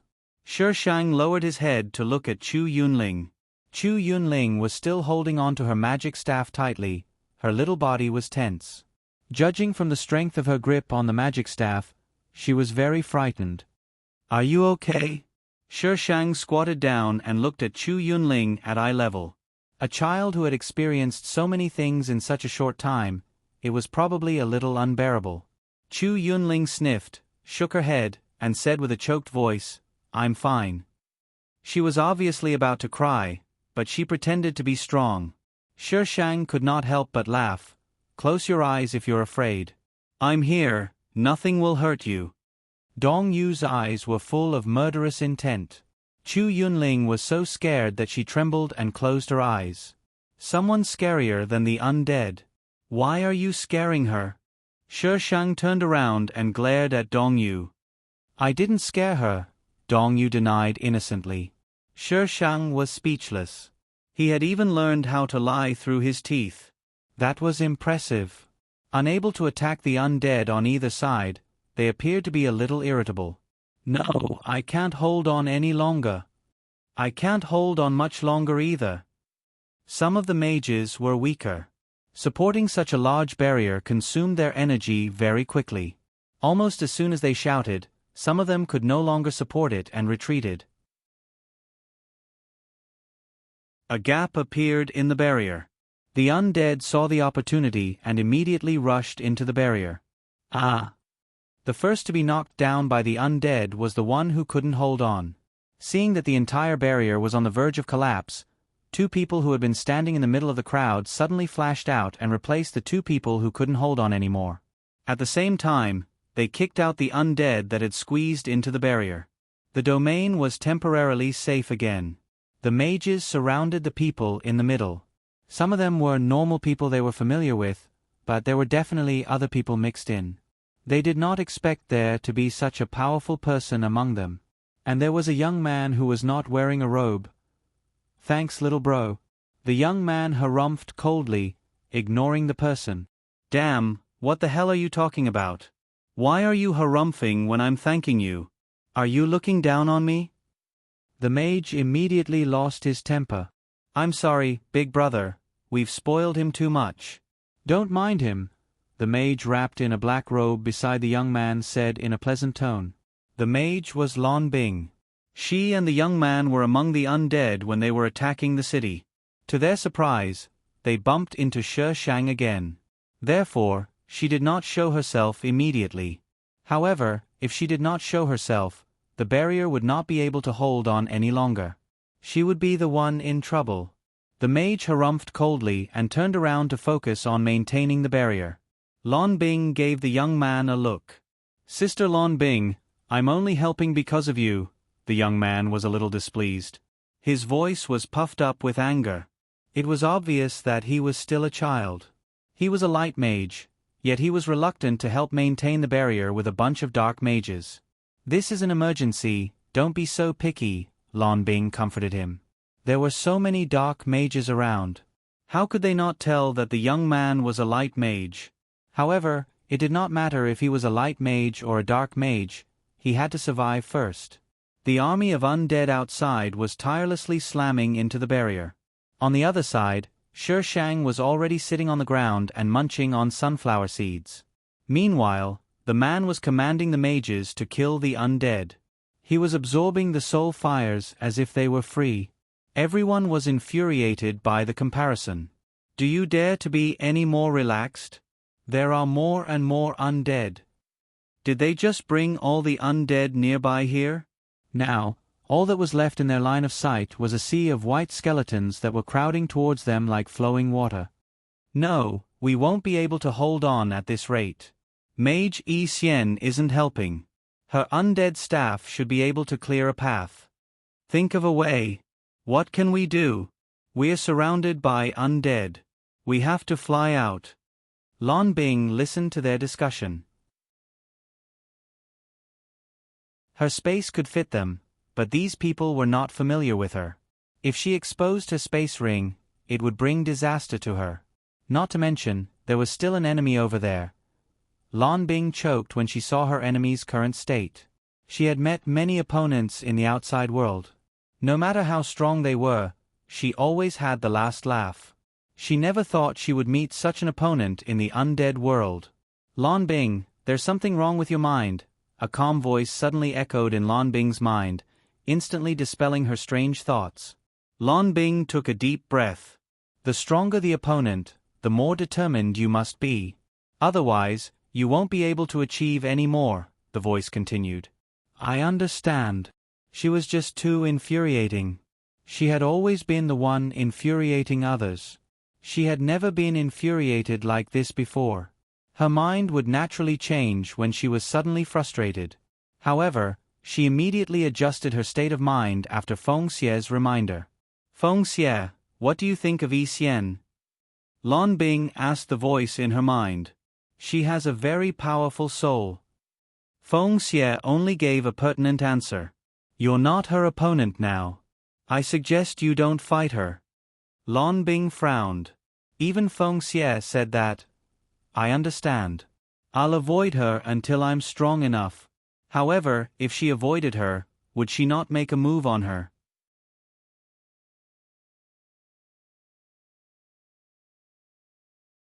Chapter 1551. The restless undead army suddenly quieted down. Everyone was confused. Lan Bing also stopped talking to Evil Wind and looked outside. They're here. Dong Yu's voice was exceptionally clear. Everyone looked over with a strange expression. What's coming? The man was wrapped in a black robe. He was sitting on the ground without a care for his image. A little girl was leaning against him. He looked like a powerful guardian. However, no one paid any attention to the man. They were attracted by the undead's movements. The undead army that had surrounded them parted like the tide, respectfully opening up a path for a tall undead to walk over. Its body was at least twice the size of a normal undead. Undead King! It's the Undead King! Someone in the crowd exclaimed. What? Why is the Undead King here? Impossible. How can there be an undead king here? Some people were unwilling to face the truth and denied it. It couldn't be the undead king. If the undead king showed up, they would be dead for sure. However, reality told them that this was the undead king. The undead king was already close. It stopped about 10 feet away from the barrier and looked down at the sorcerers. It didn't have eyes, but everyone could feel a sense of pressure from its white eye sockets. What do we do? What does it want? It hasn't attacked us yet. Don't panic. It must be up to something. How can we not panic? This is the undead king, not something else. That's right, the undead king Balabala. It was good that someone had seen the undead king before, because most of them had died. Those who were lucky enough to survive were also scared out of their wits. Now, these people were like birds trapped in a cage, looking at the hunters outside who could break their necks at any time in fear. The undead king's gaze swept across the crowd and landed on Lan Bing. Everyone's gaze drifted over. What was the meaning of this? Lan Bing felt a chill run down her spine when the undead king stared at her. The undead king pointed at Lan Bing and said in human language, in exchange for your lives. Shi Shang, who was suddenly pointed at. What the F***CK? What's the point of this? What the F***CK are you talking about? Just follow the script. Don't think about I don't want to steal the spotlight from the female lead. Everyone did not even dare to breathe loudly as they communicated with their eyes. Shi Shang could understand it. She had the undead magic staff. The undead magic staff originally belonged to the undead. It was normal for the undead king to want it back. But the other mage. Why did the undead king specifically ask for him? Everyone couldn't help but look at Lan Bing. They were probably trying to figure out what she had that was worth the undead king's attention. But after looking at it for a long time, he still couldn't find anything. Really? One of the mages could not help but ask, as long as we leave them behind, we can leave. Two people in exchange for their lives. It was a good deal. They weren't familiar with each other in the first place, so they didn't feel the slightest bit of guilt. Yes. The undead king nodded. All right. You. The youth was instantly enraged. Big Sister Blue Eyes helped you, yet you treat her like this. As expected, dark mages aren't anything good. Yeah, we're dark mages. Of course we're not good people. One of the mages replied. He was not angry at all. After all, they were the scum of the mages. It did not matter if they were more of a scum. The youth was so angry that his face turned red. How could there be such scum among the mages? Ask the undead to make way for us. The undead king waved his hand. The undead army behind him quickly opened up a path that led straight into the distance. The mages exchanged glances. They were a little shaken. If they were to face the undead king directly, they would definitely die. Now there was a chance. Shi Shang looked at them coldly. Dong Yu crouched down in his black robe. Wife, do you think they'll die? Of course they will. The undead king only said that they could leave, but he didn't say that he would guarantee their safety. A bunch of idiots. The undead and the mages were irreconcilable. How could he let them go? I think so too, Dong Yu said. The undead are sometimes more cunning than humans. Wife, do you want to be my puppet? That way, we won't have to be afraid of them. If you say puppet again, I'll strangle you to death. Shi Shang gritted his teeth. Dong Yu choked. If you don't want to say it, then don't say it. Why are you so fierce?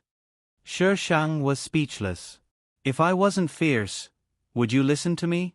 The mages on the other side had already made their decision. They began to remove the barrier. Those who were a little braver immediately ran into the path.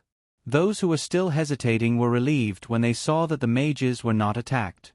They quickly chased after the mages. The mages soon left Lan Bing and the young man behind. As for Shi Shang, they did not even consider him. Not long after the last person ran into the path, they heard a cry of agony. The path quickly closed up. It was easy to imagine what would happen to the mages who were surrounded by the undead army. Lan Bing and the young man's expressions changed. They looked at the undead king even more cautiously. This undead king. Hand over the undead staff and the Book of the Dead. The undead king ignored the cries behind him. The Book of the Dead? Shi Shang rose to his feet. What's that? The soul fire of the undead king flickered. He slowly turned his head and pointed it in Shi Shang's direction. He said without hiding anything, a book that records all the ways to use the undead staff. A manual for the undead staff? No wonder the female lead could learn how to use the undead staff so quickly. It was because she had the manual. Biased. King retard. Why didn't I have it? Even if I give you the Book of the Dead, you'll still treat me the same way you treated those mages. Why should I give you the Book of the Dead? Lan Bing said sternly. You don't have a choice. The undead king's voice was as calm as ever. How do you know I don't have it? Lan Bing did not panic. This was the aura a female lead should have. I can take the Book of the Dead with me. You won't get anything. The undead king paused for a moment, then looked at Shi Shang. You'll make the same choice as her? I'm afraid of death. The undead king seemed satisfied. Then give me the undead staff. I can guarantee that you can walk out of here safely. The undead won't attack you. This promise was of a much higher level than the promise he made to the mages. So generous? The undead staff is enough to exchange for your life. Unfortunately, I don't need it. Shi Shang shrugged. The undead king's aura suddenly surged. You refuse a toast only to be forced to drink a forfeit? Shi Shang said calmly, I don't like to drink a forfeit either. The undead king's voice suddenly turned cold. Since none of you are willing to hand it over, then I can only make my move. He had come here today for the undead staff and the Book of the Dead. If he couldn't get these two things, he wouldn't give up. A long time ago, someone had told him that these two things would meet in Song Willow City one day. That was why he had been waiting here, waiting for them to come to him. He didn't expect that it would really happen. He had been waiting for this day for a long time.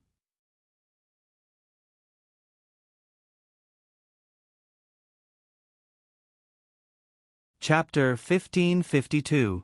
The Undead King was furious. Under his command, the undead army rushed toward Shi Shang and Lan Bing. Dong Yu yelled excitedly, Wife, I can eat my fill this time. Shi Shang was speechless. Eat, eat, eat, eat. You won't be stuffed to death. The undead army rushed toward them like a tide. Shi Shang had no choice but to use his sword to attack. Dong Yu followed closely behind Shi Shang and absorbed the soul fire.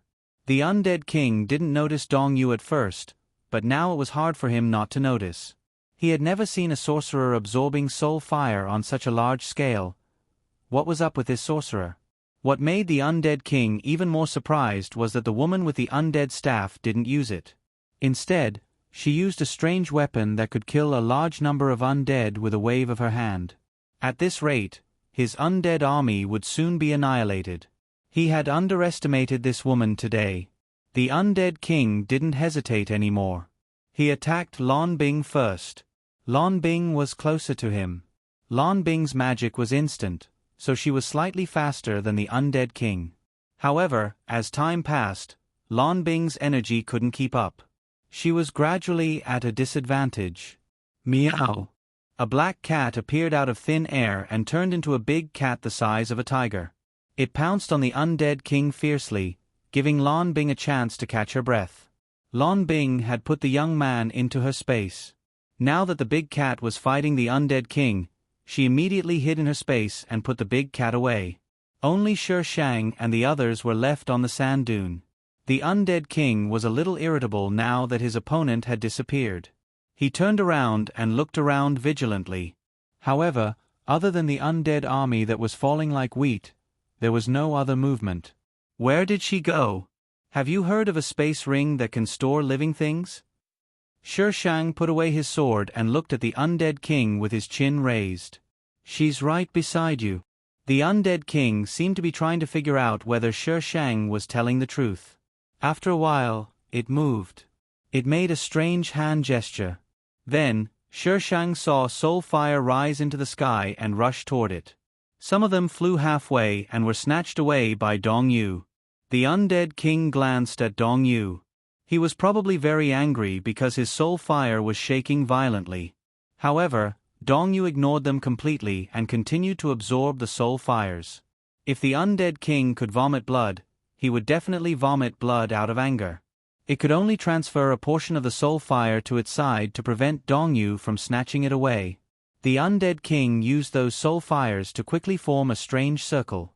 The soul fires were unevenly distributed in the middle. "What is it doing?" Shi Shang asked Dong Yu. Soul fire is equivalent to the soul of the undead. It wants to use its soul to explode out of the space, Dong Yu answered quickly. "Wife, don't stop. They're coming." The undead army stepped on the bones one after another, filling up the empty space created by the Shi Shang. Shi Shang glanced at Dong Yu. She felt that the speed at which the undead were lunging at her was a little strange, as if she was some kind of delicious cake. "Are you using me?" Shi Shang asked. Dong Yu must have something on him that could attract these undead. Even if the low-level undead did not have much intelligence, their instincts would tell them that he was very powerful. When they rushed up, they would more or less hesitate. They would definitely not rush forward recklessly like now. Dong Yu squeaked. "I'm just hungry. What do you have on you?" Dong Yu tightened his robe and whispered, "Glaze. Glaze. What's that?" "It's something that can prolong my life, but also is coveted by the undead and the dark sorcerers." Dong Yu was relieved when he said it. "But it makes me very, very hungry. You rely on it to prolong your life." Dong Yu nodded. Shi Shang sighed and reached his hand into Dong Yu's hood to touch his face. "I don't like people using me. But you can tell me what you want and what you want to do. I'll help you, understand?" Dong Yu looked up at Shi Shang. His hood slid down a little, revealing his handsome face. "Be my..." "Shut up." Dong Yu immediately pursed his lips. "You were the one who said that you would help me with whatever I want and what I want to do. Liar." "Apart from being a puppet." Shi Shang gritted his teeth and added, "But I just want you to be my puppet and stay with me forever." He did not dare to say the last sentence when Shi Shang's face darkened. He pulled down his hood and hid himself in the darkness. Shi Shang shook his head and killed the undead army that was approaching them. The soul fire floated in the air and slowly drifted into Dong Yu's body. Obviously, he was not absorbing the soul fire on his own. Shi Shang poked him. "Don't be angry. I won't yell at you. But your request is too much. I can't be your puppet." Dong Yu did not respond. Shi Shang put his arm around his waist and pulled him into his arms. "Don't be angry." He was close enough to see Dong Yu's expression through his hood. There was an indescribable sadness on his face. Shi Shang was stunned and felt a sharp pain in his heart. "What's wrong?" Dong Yu pulled down his hood to prevent Shi Shang from looking at him. His voice was slightly hoarse. "I like you. That's why I want you to be my puppet. That way, you can be with me forever. But I don't want to be your puppet." "Don't you like me?" "I like you, but that has nothing to do with being your puppet." "I know. You don't like me." Shi Shang. F***ck. Can't you listen to me properly? Bah, can't you understand me? Shi Shang let go of him and got rid of the annoying undead army first. Bang! At this moment, a violent explosion occurred near the undead king. This kind of explosion was exactly the same as the one in Song Willow City. Shi Shang carried Chu Yunling with one hand and Dong Yu with the other. He stepped on the iron sword and quickly rose up to avoid the attack of the explosion. The undead king's figure was faintly discernible in the yellow sand below. Shi Shang could vaguely see Lan Bing's figure appear, but she quickly disappeared into the yellow sand. Shi Shang surreptitiously felt for an energy ball and hurled it down the stairs. The undead king didn't recognize the energy ball, but Lan Bing did. When this thing exploded, it wasn't any weaker than when the soul fire exploded. In fact, it was even more powerful. Therefore, when the energy ball appeared, Lan Bing immediately dodged and cursed Shi Shang in her heart. The undead king didn't know what the energy ball was and was directly hit by it. His body was cut in half, and his head was blown out of the crater. However, the lower half of his body disappeared in the crater.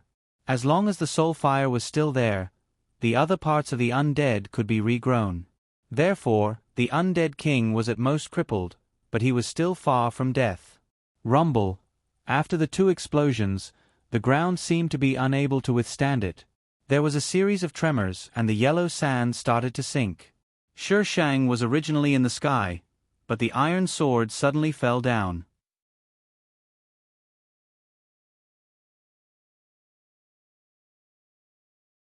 Chapter 1553. The yellow sand collapsed, revealing a black hole. Shi Shang fell into the black hole. Before she could react, the yellow sand above her head returned to normal and darkness invaded her. She couldn't even see her own fingers. Some undead were also swept down and instinctively ran towards Shi Shang. Shi Shang freed up his hands to deal with a few undead. He took out a night luminescent pearl from his space and gave one to Chu Yunling. Hold it tight. Chu Yunling was probably too frightened and was a little numb at this time. She did whatever Shi Shang said. Shi Shang reached out to touch Dongyu and gave him a night luminescent pearl. Are you okay? Did you fall? Dongyu took the night luminescent pearl and looked at it, completely ignoring Shi Shang's question. He seemed to have forgotten everything that had happened before. What's this? A night luminescent pearl, Shi Shang answered. It's so beautiful. Shi Shang pulled him up. Are you hurt? Did your puppets come in? Dongyu tilted his head and glanced at Shi Shang. He raised his hand and waved. A few puppets appeared silently. They will be wherever I am. Aren't they powerful? You? Dongyu stopped talking. She didn't like him saying this. Being his puppet was such a powerful thing, so why didn't she like it? He didn't understand her. Shi Shang made sure that he was okay. He shone the night luminescent pearl around and made sure that there were no undead. Then he faced Dongyu. Dongyu. Yes? I won't be your puppet. I want to be with you. I want to be with you as I am now, not as a puppet controlled by you. Do you understand? She felt that if she didn't make things clear, he would keep harping on it. I don't understand. Dongyu forced himself not to understand. If you like me, you should listen to me. That way, I can like you more. Dongyu. Shi Shang raised his voice. You will regret it. Dongyu bit his lower lip. He felt a little strange. Why? You won't do that to me. Shi Shang lowered his voice and hugged him. You won't do that to me. You'll regret it. Dongyu liked the warmth of her body. He didn't know why, but as long as she was around, he would feel at ease. The soul that had been wandering for many years finally found a harbor. The heartbeat of the silent quagmire began to recover. Dongyu struggled for a moment and reached out to wrap Shi Shang in his black robe. Then can you promise that you'll be with me forever? Like a puppet, never betraying you? Shi Shang tilted his head up, accurately captured his lips, and gently planted a kiss on them. I promise. The soft touch made Dongyu freeze. Her clear voice echoed in his ears. Because there was a child around, Shi Shang didn't want to go too far. She withdrew from his arms and said, Don't have such dangerous thoughts in the future. Dongyu answered absent-mindedly. After a while, he came back to his senses. His gaze landed on the woman who was squatting on the ground and talking to Chu Yunling. He hugged Yi Mingzhu and squatted over. Wife. Yi Mingzhu was in his arms and his face could be seen clearly. There was an unnatural blush on her face and her long eyelashes fluttered like butterfly wings. Shi Shang held Chu Yunling's shoulders with both hands and tilted his head to look at him. What was he up to now? Dongyu blinked and stuttered. Can you do that again, Shishang? What the hell was he stuttering for? Dongyu bit his lower lip and spread out his black robe, forcefully separating Shishang and Chu Yunling. Chu Yunling. What was he doing? Shishang was separated. Dongyu pushed his face closer. I want more. Shishang was a little confused, but quickly reacted. He found it funny, but pretended not to know. What more? You know. I don't know. You. Dongyu was a little angry. Just as he was about to get up, Shishang held his face and pressed his soft lips against it. When their eyes met, the light in Dongyu's eyes lit up one by one. It slowly bloomed and blossomed like fireworks. He held his breath and felt her warmth and softness. He was like a dying fish that got the water of life. Breathe, Shishang reminded him. Dongyu seemed to be awakened and breathed slowly. Sister, what are you doing? Chu Yunling's voice sounded from behind. She was timid and full of fear. It was very dark here and only the pearl in her hand could light up. Shishang immediately let go of Dongyu and glared at him. The latter's face was full of emotions and he ignored Shishang. He carried Yi Mingzhu and floated to the side. He stood with the puppets and stared at Yi Mingzhu. Shishang, what kind of behavior was this? It's okay. Stand over there. Shishang comforted Chu Yunling and pointed in Dongyu's direction. I'm scared. That man was very scary, even scarier than the darkness. Dongyu. Yes. Dongyu responded. A few seconds later, he commanded an undead puppet. Let him hold her. Sister. Don't be afraid. They won't hurt you. Shishang touched Chu Yunling's head. You have to learn how to face danger. I can't stay with you forever. Chu Yunling looked at Shishang and then at the undead puppet that appeared silently beside her. Finally, she nodded and let the undead puppet hold her. Undead puppets were skeletons. It was easy to imagine how uncomfortable it would be to be hugged by such a thing. But she could only endure it. She was afraid that she would be left behind. That scary man did not like him, but her sister liked him very much. If he asked her to leave her behind, she would definitely do it. She must be obedient and not be left behind. Shishang had no idea what Chu Yunling was thinking. She was observing the surroundings at this time. The space was like a yurt and was as big as a football field. The ground was made of the yellow sand that fell with them just now. It was soft to step on. Shishang took the iron sword out from under the yellow sand and shook the sand off it. Why did you fall down just now? Buzz. I didn't fall down. Master, there was a suction force that pulled me in here. Didn't you feel it? No. Shishang found it strange. He walked to Dongyu's side. Did you feel anything when you fell down just now? Dongyu shook his head. Buzz. There was a ghost, Master. Why did it feel it? And the more it resisted, the stronger the suction force became. Dongyu's gaze landed on the iron sword. He leaned closer to Shishang. Wife, give me a kiss. I'll tell you something. Shishang. In the past, he had to coax her when she wanted to kiss him. But this time, she took the initiative. Damn, he was flattered. Shishang leaned over and kissed her. Tell me. It is said that there is a mobile underground palace in the undead world. Every time the underground palace opens, it will suck in all the treasures nearby. This should be a treasure, right? He had seen the power of the sword. It was even more powerful than the undead magic staff.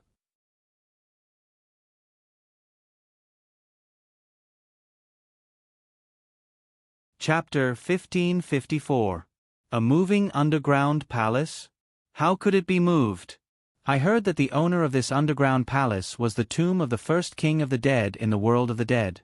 In the beginning, the world of the dead wasn't filled with yellow sand like this.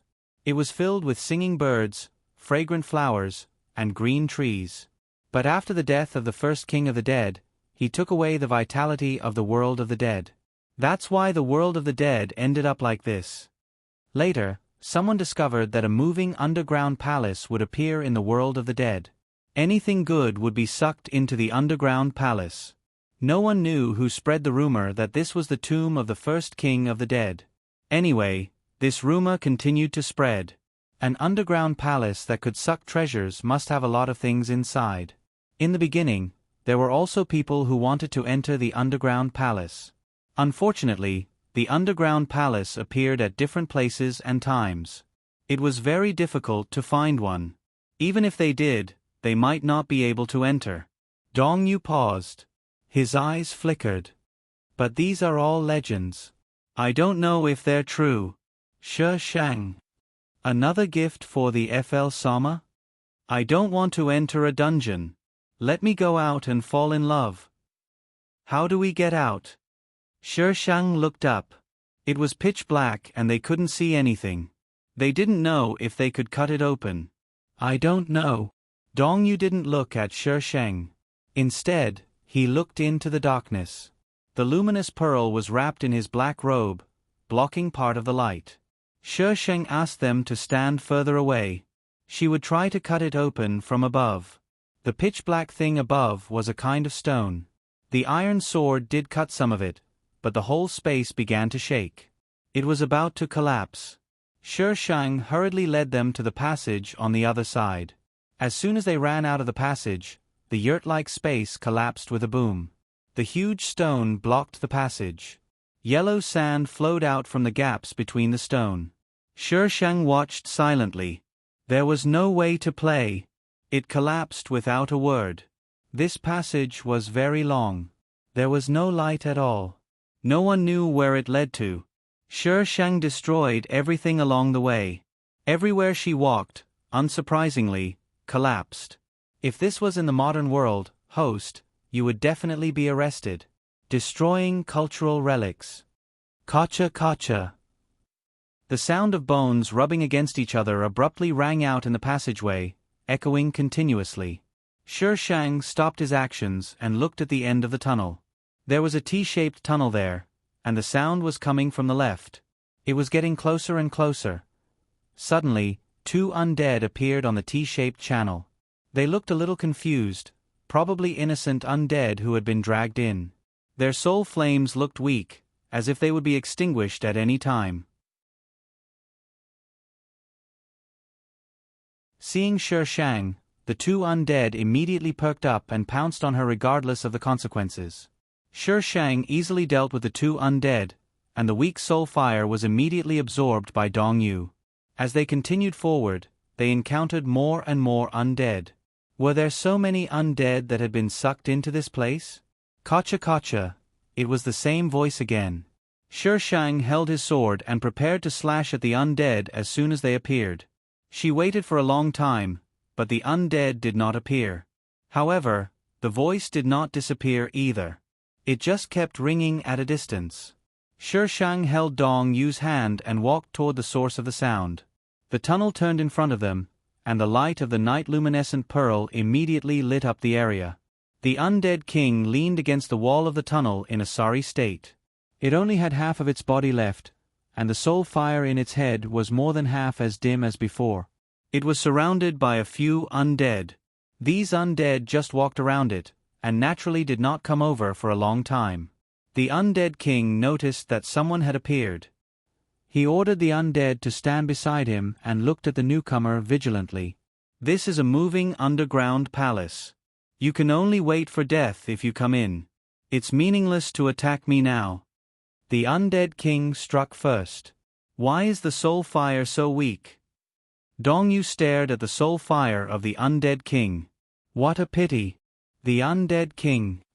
What's a pity? It's better than nothing. Wife, can I eat it? The undead king. What kind of monster was this? Wait, he seems to know a lot of things. Let's ask him first. Shi Shang stopped Dong Yu. The undead king. He was still in the position of giving orders before, but now he was reduced to the position of being treated as food. God knew what he had gone through today. Shi Shang killed the undead king first. The undead king seemed to be unable to move, and could only watch helplessly. Of course, his expression could not be seen. He could only tell from the soul fire that he was very angry at this time. You can't get out either. It's useless to kill me. The undead king seemed to be disheartened. We can't get out of this place? The undead king was not afraid since he was going to die anyway. Haven't you heard of the legends? Shi Shang sat opposite the undead king. It seems that the legends of the undead are different from the legends of the humans. Tell me about it. The undead king glanced at Dong Yu. He felt that the mage was eyeing him covetously. He struggled to move his skeleton away from Dong Yu.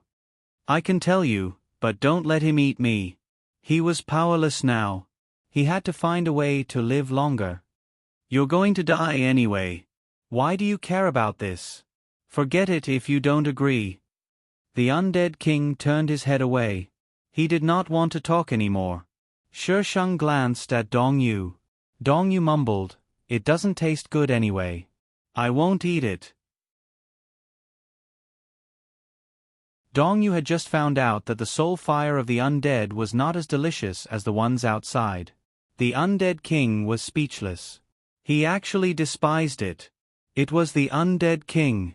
All right, now that it was here, even the ancestors of the undead were useless, let alone the undead king. All right, he won't eat you. Tell me. The undead king spun the skull around, scrutinizing Shi Shang and Dong Yu a few times before speaking. The underground palace is also known as the place where souls return to. Any undead that enters here can only wait for death, including sorcerers. We don't know how this underground palace came to be. We only know that there are terrible things inside. The undead will go around the underground palace. Only you humans will go in to die. The undead king was very sarcastic when he said this. You don't understand the adventurous spirit of humans, Shi Shang commented. Stupid. The undead king snorted. The underground palace is called a place where souls return to. If you die here, it means that you will completely disappear and your soul will scatter. Once we undead come here, we can no longer use our power. Our soul fire will be slowly taken away. We can only wait for death in the dark. If his soul fire had not been taken away, with his ability, he would have grown a new lower body long ago. He would not be in such a sorry state. Shi Shang pondered for a moment. What about humans? How will they react? I'm not a human. How would I know how they will react? Anyway, it won't end well. The undead king snorted. Aren't you a human? Do you still need to ask me how you feel? I don't feel anything. Dong Yu did not seem to feel anything either. Don't be so smug. You will die sooner or later. The undead king snorted. Shi Shang was speechless. I was just calmly stating the facts. How could I be smug? When I was smug, I was going to heaven. #hashtag today's golden flower flavored vote #ah. It's the last day of the month. Vote for me.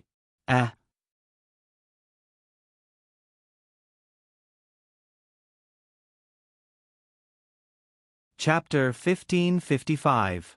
While he was talking to Shi Shang, the king of the dead's soul fire became even weaker.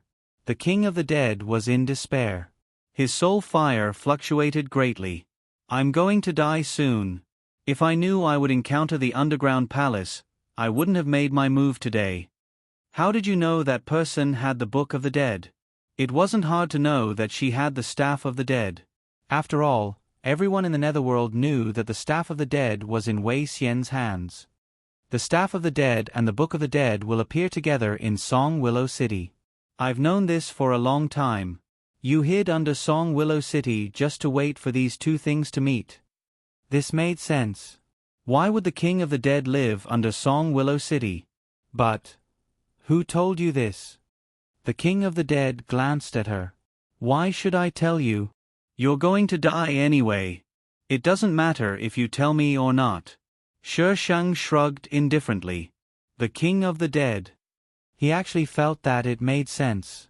The King of the Dead didn't want to stay in the dark alone, so he chose to chat with Shi Shang.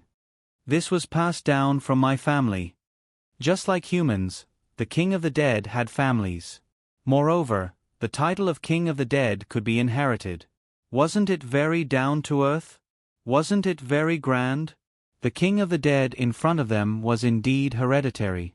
His family had always said that the Staff of the Dead and the Book of the Dead would appear in Song Willow City at the same time.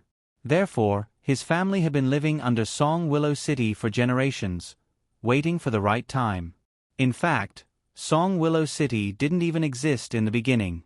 It was just a desolate area with yellow sand and rocks.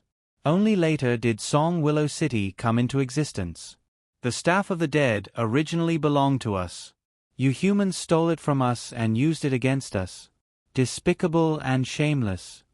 The King of the Dead was a little angry. Humans are insatiably greedy. You shouldn't have appeared in the Netherworld. If it weren't for you, the Netherworld wouldn't be like this. Shi Shang didn't want to discuss this kind of difficult topic with the King of the Dead. You've been living here for generations, waiting for the Staff of the Dead and the Book of the Dead to appear at the same time.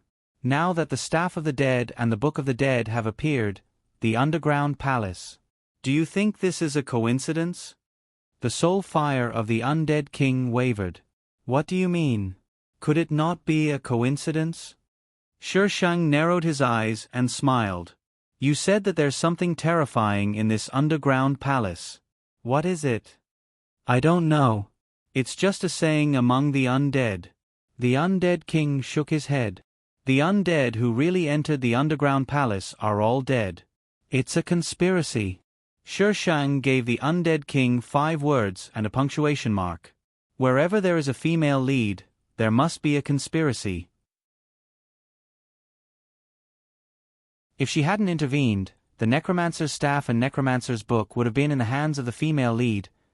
It would be strange if there wasn't a conspiracy in a place where the female lead was. What scheme? How would I know? Shi Shang threw these words back at the undead king. Doesn't this underground palace belong to you, undead? Go ask your ancestors. Obviously, this statement was unanimous. The underground palace belonged to the undead, so the undead king did not refute it. It had never thought that this was a conspiracy. Now that Shi Shang had pointed it out, it seemed to be true. How did his family know that the necromancer's staff and necromancer's book would appear in Song Willow City at the same time? And why did they insist on getting the necromancer's staff and necromancer's book back? No matter what the scheme is, we are all dead now. The undead king thought for a while and gave up. Shi Shang sneered. There was no place that they couldn't get out of. Since they could enter this underground palace, they could definitely get out. Moreover, the female lead was still inside. How could she die so easily? With the female lead, who was a mobile cheat, there was no need to worry about this sealed world. Of course, there were some crazy settings that only the female lead could enter and leave. That was a bit sinister. When she encountered a crazy setting, she could only become even crazier. The tunnel fell into a dead silence. The undead king did not speak and waited for his death. Shi Shang was thinking about how to get out. Dong Yu stared at the undead king, as if he wanted to lick him. Shi Shang pulled him over and let him lean against him. Rest for a while. I'm not tired. Good boy, rest for a while. Dong Yu muttered but did not refute Shi Shang. He leaned against her and continued to stare at the undead king. Can you tell him not to stare at me? I'm about to die. Can't you let me die in peace? The undead king was really uncomfortable being stared at. Shi Shang pressed Dong Yu's head against his chest. Dong Yu was forced to look away. However, when he realized that Shi Shang's smell was more comfortable, he hugged Shi Shang's waist and ignored the dying undead king. Chu Yunling fell asleep in the undead puppet. She had suffered a lot of shock today. Now that it was quiet, the little girl fell asleep easily. Shi Shang stuck a soundproof talisman on Chu Yunling so that she could sleep well. As time passed, the undead king became weaker and weaker. His soul fire became smaller and dimmer. Wife, I'm not feeling well. Dong Yu, who had been nestled in Shi Shang's arms, suddenly spoke. You have a reaction. The undead king immediately took the opportunity to mock him. Where are you feeling unwell? Dong Yu raised his head. His hood immediately fell down, revealing his pale face. I'm hungry. Shi Shang. He had only absorbed so many soul fires when he came in. Wouldn't he need to take care of it for a while? How long had it been, and he was already complaining that he was hungry. He was being poisoned. The undead king immediately curled up into a ball when he heard Dong Yu complaining that he was hungry. He was afraid that he would be treated as food. Since Dong Yu's hood had fallen down, the undead king was able to see his face. He blurted out in shock, Is he the host of the Virokana demon? No wonder he could absorb so many soul fires. With the Virokana demon, it was not enough for him to eat. Host. Dong Yu had never told her that. Of course, the truth was, she did not have time to figure out what the Virokana demon was. Is he crazy? The undead king continued to shrink into the corner. The soul fires were flickering even more because of his emotions. Once the Virokana demon is fully grown, the whole undead world will be doomed. Dong Yu tilted his head and stared at the undead king coldly. The undead king swallowed his saliva with difficulty. I advise you to kill him quickly. The Virokana demon is a ferocious demon. It's a treasure for the undead and some dark mages before it fully matures. Once it's fully matured, it's a disaster. The one inside his body is almost fully matured. Dong Yu tightened his grip on Shi Shang's hand. Shi Shang lowered his head and looked at him. Dong Yu was still staring at the undead king, as if he did not notice Shi Shang's gaze. It's fine. Shi Shang pried his hand away and held it gently. Dong Yu suddenly turned his head and looked at her cautiously. It was a strange look, filled with darkness and blood. Shi Shang smiled and comforted him softly. It's fine, relax.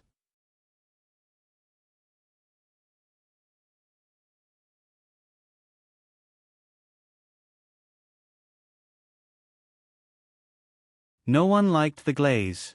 The undead and dark mages fought over the glaze because it was the best tool for them to increase their strength before the glaze was fully formed. But once the colored glaze took form, it would be a disaster for them. No one would like it. Because no one liked it, he made the people around him become undead puppets. That way, they would not hate him. But she was different. Let me walk on my own. Dong Yu struggled. I feel better now. Dong Yu was not talking nonsense. When the glaze was hungry, it came in waves. When it was not tossing around, he would not feel very hungry. Can you do it? Shi Shang hesitated and slowly put him down. Dong Yu helped Shi Shang stand up. I know how to get out. Come with me. I'm sorry. I didn't mean to hide it from you. He wanted to know if she really cared about him that much. Shi Shang frowned. Dong Yu suddenly bent down and kissed her on the lips. I'm sorry. Don't be angry. I just wanted to make sure. Do you know that I'm worried about you? You used your body to test me? Shi Shang was a little angry. He used and guarded against her. He had already crossed her bottom line several times. She had tolerated it.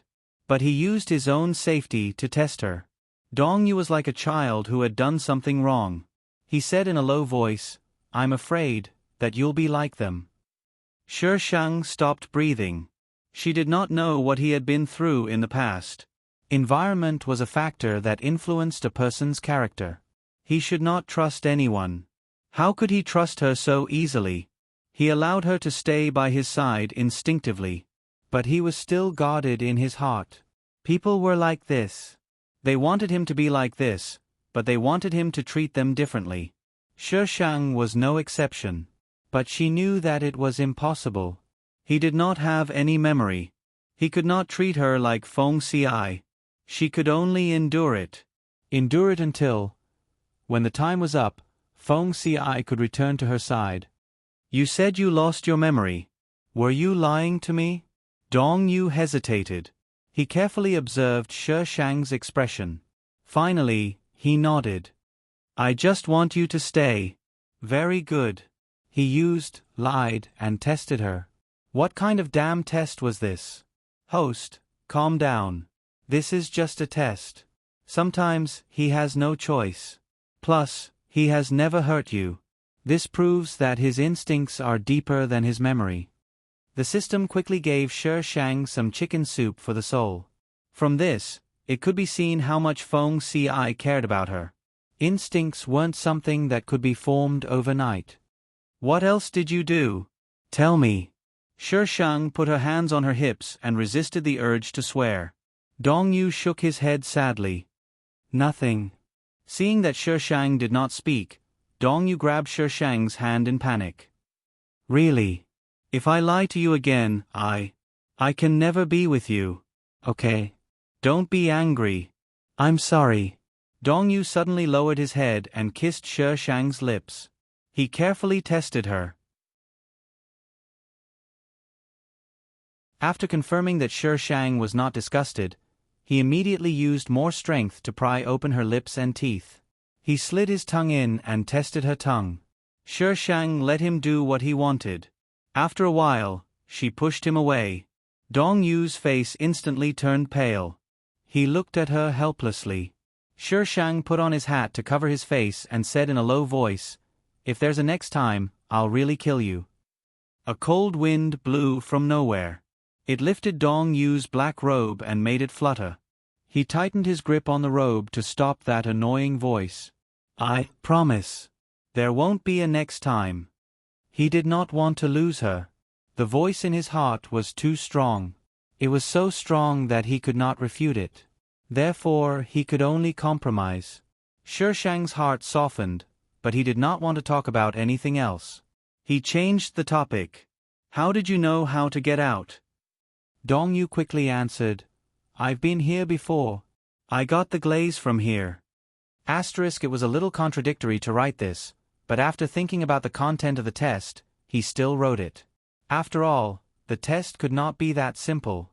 Most importantly, Dong Yu had never hurt Shi Shang.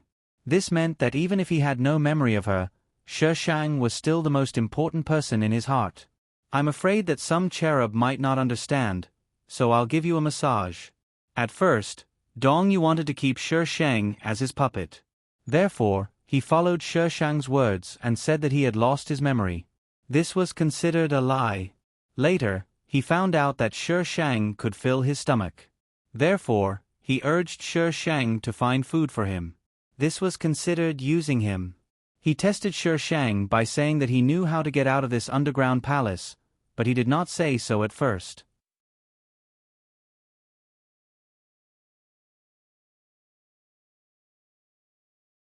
Chapter 1557. Dong Yu was not willing to say why he appeared in the underground palace. He only vaguely said that it was because of some people's betrayal. In short, when Dong Yu's life was in danger, he met Colored Glaze. Then, he made a certain agreement with Colored Glaze. He became Colored Glaze's host body, and Colored Glaze would extend his life so that he could leave the underground palace alive. "I don't regret it." Dong Yu looked at Shi Shang with shining eyes. "If it weren't for it, I wouldn't be alive now, let alone meet you." He did regret it before. Although he was alive, he didn't live so happily. But since he met her, he felt that it was worth living like this. All the suffering was waiting for her arrival. "Is there any way to separate it from you?" Dong Yu shook his head. "If it leaves, I will die." He relied on it to extend his life. He couldn't live at all without it. Shi Shang frowned. Although there were many undead outside, according to Glaze's appetite, the undead world might not be enough for it to eat. "Let's go out and find a way." "Are you still angry?" Dong Yu pulled Shi Shang's sleeve, not daring to touch her. Shi Shang sighed and took his hand. "Remember what I said. There will be no next time." "Okay." Dong Yu leaned over and kissed Shi Shang on the cheek. His eyes were full of smiles. "My wife is the best." Dong Yu took Shi Shang to the exit. The underground palace was very big, and they saw many palaces along the way. There were indeed many treasures and human bones inside. These were all humans and undead who died in the underground palace. Dong Yu didn't eat anything, so he occasionally felt weak. At this time, Shi Shang could only carry him. Even so, They didn't know how long they had been in the underground palace. During this time, they didn't meet the female lead, and they didn't know where she had been swept away. Turn ahead. Dong Yu commanded Shi Shang. The undead puppets behind them followed like ghosts. If Chu Yunling hadn't held a luminous pearl in her hand, she wouldn't have noticed that there were several undead puppets behind them. Chu Yunling hugged the neck of an undead puppet and held a luminous pearl for illumination. Her gaze fell on the person in front of her. After a moment, she turned away and looked around. The undead puppet held her firmly, allowing her to turn around and look around. Just as they were turning the corner, a black shadow flashed past Chu Yunling's eyes. Her body suddenly stiffened. She looked carefully, but it was dark and she couldn't see anything. Move over there. Chu Yunling patted the undead puppet's shoulder. The undead puppet looked straight ahead and did not listen to Chu Yunling. They only obeyed Dong Yu's orders. Chu Yunling immediately panicked. Sister. Shi Shang came back from around the corner. What's wrong? There's something.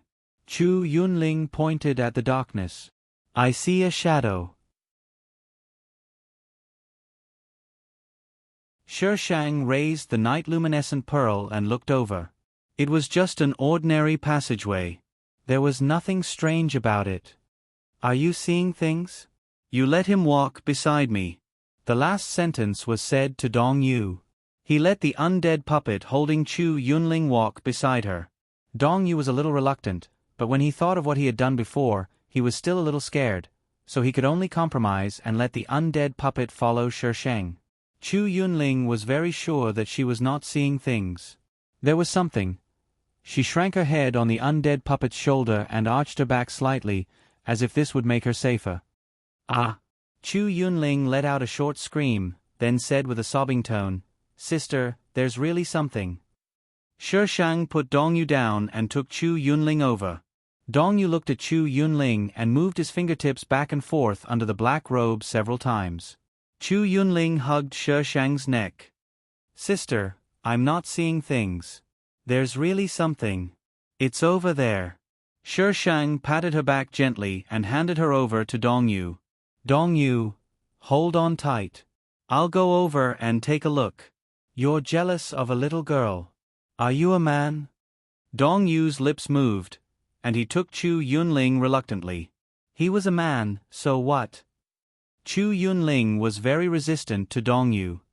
Sister, can you let them carry me? Those who did not speak were better than this scary man. No. If there was really something, the undead puppets would subconsciously protect Dong Yu, and Chu Yunling would very likely be thrown away by them. Don't ask her how she knew. When they encountered a trap in the passage previously, Dong Yu was still protected by Shi Shang and was fine.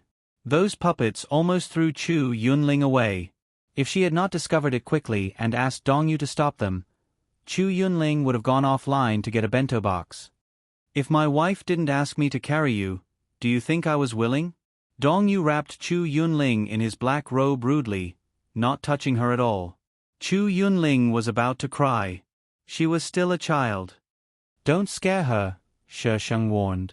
Dong Yu snorted and turned his head away from Chu Yunling. He was not going to argue with a child. Shi Shang walked in the direction Chu Yunling pointed with his sword.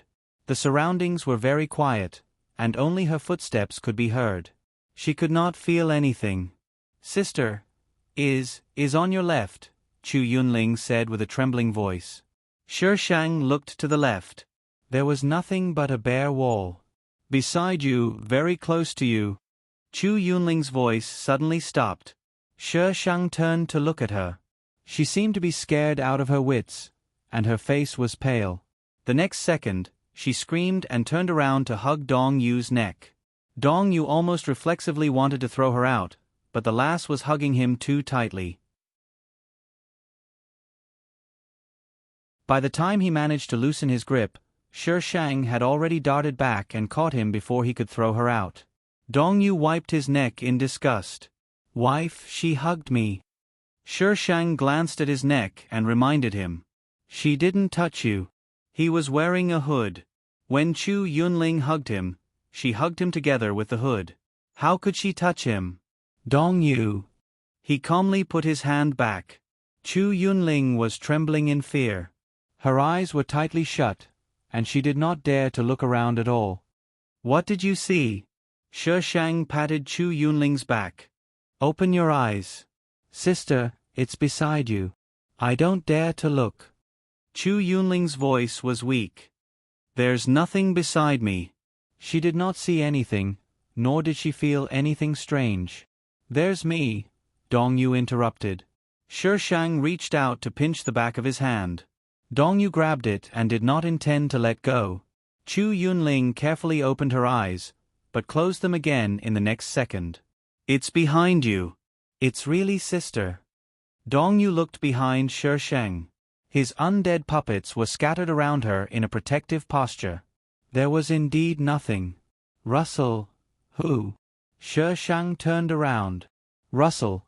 Shi Shang let go of Chu Yunling, stood up, and was about to walk in the direction of the sound. Yixian, it's me, it's me. A figure jumped out from the darkness and shouted. Then, a few more figures followed him out.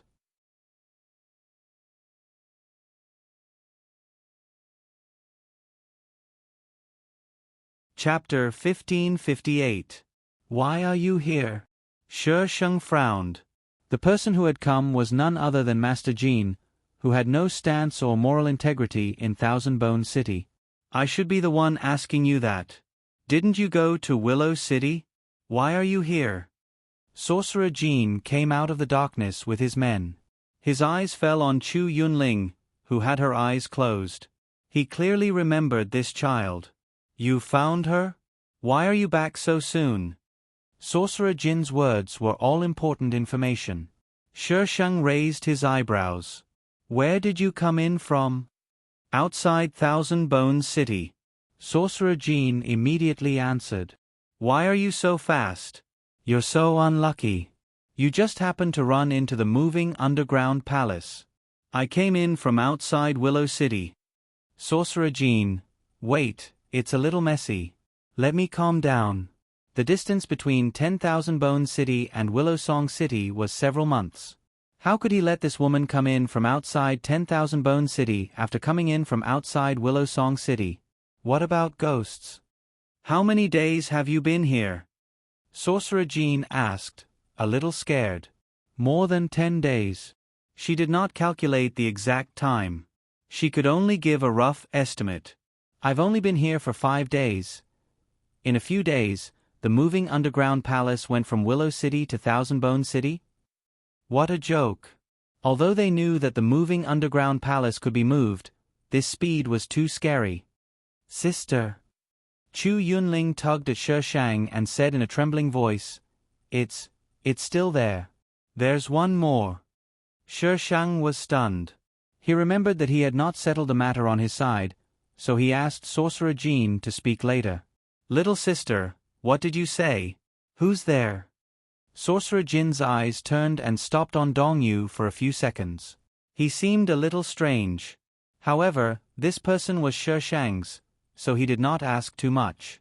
He simply continued to look at Chu Yunling. This was Chu Qiong's daughter. Say. Chu Yunling reached out her trembling hand. It's right behind you. Sorcerer Jin looked behind him in horror.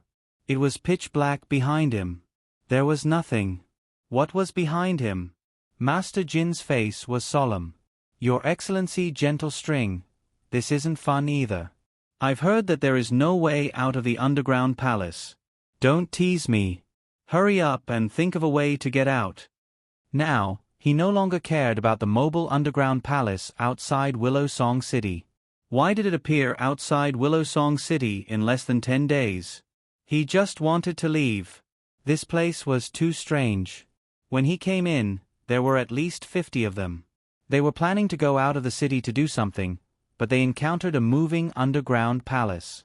5 days after they came in, they lost 90% of their people. Now, only a few of them were left. I don't know what she saw.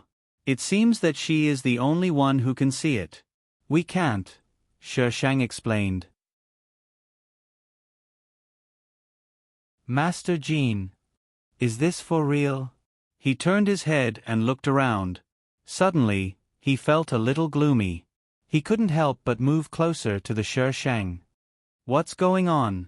Just as everyone was looking at each other, the ground suddenly shook violently. A hole was opened in the wall beside them, and a figure rolled out from it. Following closely behind was a strange-looking ghoul. Or rather, it was the skeleton of a huge animal. It crashed into the wall roughly and locked onto the figure to attack. F***CK. Master Jean cursed. Why is there a ghoul here? Ghouls were a big category, and under this category, there were many smaller categories. It was just that the most common ghouls looked like human skeletons, so people who didn't know would think that all ghouls looked like that. However, this wasn't the case. Other than these, there were also ghouls that looked like animals. These ghouls were called ghouls. Undead beasts were hard to come by, especially those with a large body size. Most importantly, these things were very difficult to deal with. Run! Master Jean shouted and took the lead to run towards the tunnel in front. Shi Sheng didn't move. The person being attacked was the female lead who had disappeared. Lan Bing realized that there were people in the tunnel. She wanted to warn them to run, but when she saw who it was, she silently swallowed her words. Instead, she ran in that direction with the ghoul. The ghoul was very big, and the tunnel was filled with it. It even rushed over, and the whole tunnel began to collapse. What made Shi Sheng feel strange was that the female lead only kept dodging and didn't fight back. Did she use up all her strength? Shi Sheng saw that the female lead was drawing hatred towards her. He didn't have time to think about why she didn't fight back. He took Chu Yunling and Dong Yu and ran in the direction that Master Jean had left. When she turned a corner, she waved her sword behind her, and the tunnel suddenly collapsed. Lan Bing's figure was forced to stop, and she watched helplessly as she was blocked here. Damn it! Master Jean couldn't hear the movement behind him and had already stopped. If they were separated in this underground palace, it would be harder than ascending to heaven to gather together again. Wei Xian, I know what she saw. Master Jean ran back, panting. His loose robe looked like it was about to fall off. It's a spirit. Spirit. When a ghoul is born, there will be a spirit. It's the ghoul's eyes for hunting. The spirit will first follow the prey, and then the ghoul will move out. Master Jean quickly explained, when I saw the ghoul just now, I remembered that only children can see the spirit. Others can't see it, and can't sense it. We have to kill the spirit, otherwise it will attract more ghouls. The ghoul's difficulty was close to that of the Ghoul King. One spirit corresponded to one ghoul. Now there were two of them here. Master Jean felt terrified just thinking about it. How do we kill it? There were ghouls in the original owner's memory, but there were no spirits. What kind of nonsense was this? Calm down, calm down. Master Jean muttered a few words, and then walked to Chu Yunling's side. Little girl, don't worry. The things you see have no attack power. They can't hurt you. Now tell me where they are, and I will catch them. Chu Yunling didn't dare to open her eyes. Master Jean talked to her for a while before she carefully opened her eyes. She looked around and finally stopped at a certain place. There's one over there. There's another one I haven't seen. Master Jean glanced at the place Chu Yunling was pointing at, and quickly waved to Shi Sheng. Use the soul extermination curse later. Try to expand the range. Don't let it run away. Master Jean, you can't use the curse. The person beside Master Jean suddenly stood up. Master Jean slapped his forehead. I almost forgot about this. If you use the curse in the underground palace, you will immediately be stripped of all your power and become a dry corpse. You must not use the curse. Shi Sheng understood. This was the human reaction. Only by using power would one be stripped of their power. After she came in, she had always used the iron sword to open the way. Dong Yu was protected by her, so he naturally didn't use the curse. That was why he didn't notice anything strange. No wonder the female lead only ran away in a sorry state and didn't attack the ghoul.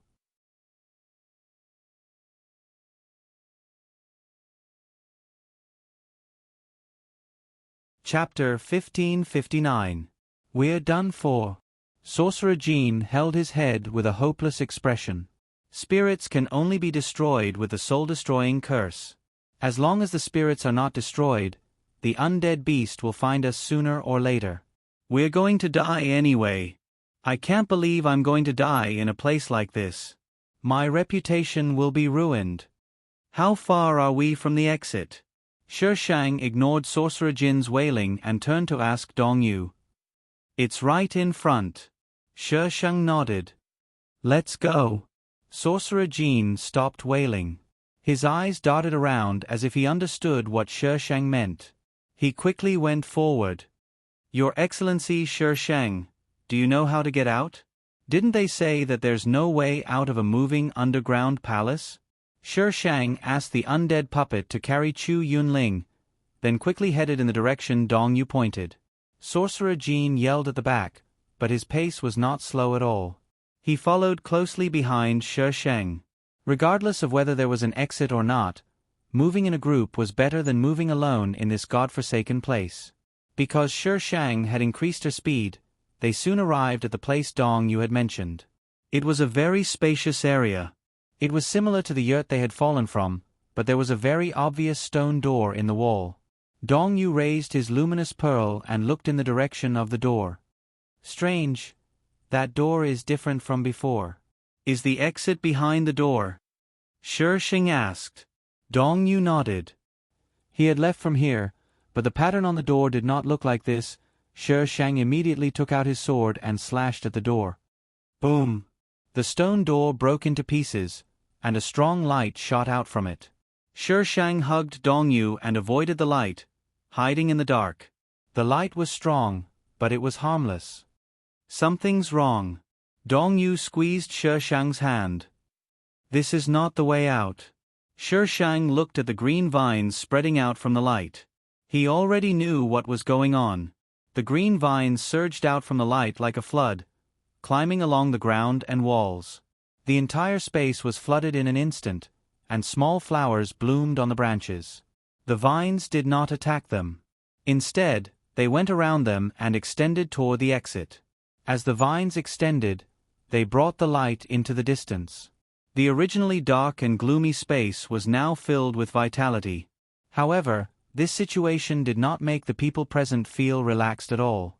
There was an indescribable sense of strangeness. Come in. A voice suddenly sounded from inside the door. Shi Shang narrowed his eyes. He first set up protective measures for Chu Yunling and Dong Yu before leading them through the stone door.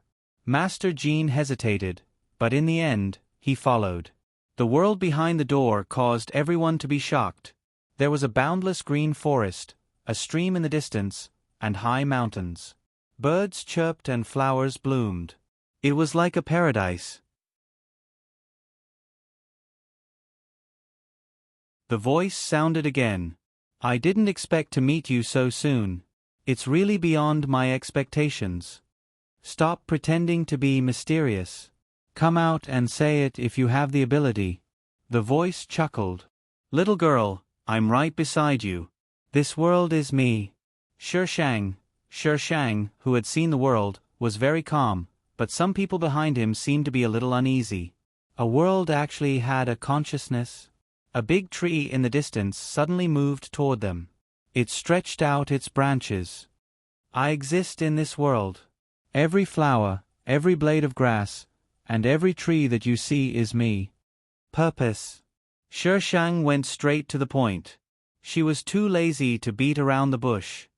Aren't you going to ask about other things? The big tree's tone was a little strange. I don't want to know. Shi Shang's face was cold. She did not want to open the story of the dungeon. You're quite interesting. The big tree chuckled, then said to itself, many years ago, the netherworld was like this. Green trees, birds chirped, and flowers bloomed. Shi Shang. F***K. I don't want to hear it. Hurry up and tell me your purpose. What nonsense are you blabbering on about? Villains always died because they talked too much. I was the first batch of netherworld spirits to be born. I was very honored to become the king of the netherworld. Under my governance, the netherworld flourished and prospered. But one day, a strange creature appeared. It was a human like you. When the first human appeared, I did not take it to heart. I just felt that he looked different from us, so I asked someone to bring him to me and talk to him. From what he said, I learned that there was an even bigger world other than the netherworld. That human lied to me and asked me to open the passage to the netherworld to let humans in. He said that humans were very hospitable, and the netherworld would be even better. At that time, I did not know about the sinister intentions of humans, so I agreed to that person's request. Thus, the first batch of humans entered the netherworld. They were very friendly and got along well with us. At that time, humans and netherworld spirits got along very well. Gradually, the netherworld spirits began to accept humans who looked different from us. But not long after, something happened. More and more humans appeared in the netherworld. They greedily took the lives of the netherworld spirits to increase their own strength. The humans who called me brothers also revealed their disgusting faces. Just as I was trying to close the passage to the netherworld spirits, they worked together to steal my necromancer staff and necromancer book. They completely opened the netherworld spirits, allowing more and more greedy people to enter. I watched as my world collapsed and my people suffered. I could kill 1 or 2 humans, but I could not kill all of them. The netherworld spirits were in ruins. Their treasures were stolen and the netherworld spirits were killed. The netherworld spirits were forced to move underground to live. The combined strength of the humans was too strong. I lost my necromancer staff and had no way to fight against them. So I built an underground palace and took away all the vitality of the netherworld spirits, leaving only a desert. I gathered the most powerful netherworld spirits and forced them to close the passage to the netherworld spirits with me. But after that, the strength of the netherworld spirits was greatly reduced. I was very unwilling, so I forced myself to see through the secrets of heaven. I knew that after a long time, someone would bring the necromancer staff and necromancer book to the same place. So I ordered the netherworld spirits to guard there and wait for that person's arrival. Shi Shang reached out and interrupted the tree. "I don't want to hear your story. Tell me your goal." She was really not interested in the history of the netherworld spirit's development. The tree swayed its branches in the air and did not talk nonsense. "The necromancer staff and necromancer book are both here. Only the final glass demon is left." "Glass demon? You planned this?" Shi Shang's eyes suddenly turned cold. "No, that was an accident," the tree said softly. "It was an accident that he broke in. I did not plan to use humans to cultivate the glass demon. He broke in by himself, and at the critical moment when the glass demon was about to take shape, I could only let the glass demon enter his body." Shi Shang was furious. She swung her sword fiercely. The sword's aura swept across the ground, and the big tree was split into 2 halves in response. But that voice did not disappear. "I want to open the netherworld spirits and release the glass demon. I want the human world to never have peace. I want the human world to never have peace. Never have peace. #today, I am begging for votes from the Yellow Flower Wind Chime Tree #Children's Day. I wish all the cherub children a happy Children's Day. Their childlike innocence is still there. Little cuties who have guaranteed monthly votes at the beginning of the month, please vote 233333. Love you all. You're tuning in to the Narrate and Escape YouTube channel. Don't forget to subscribe and join us on this journey to catch the most captivating stories.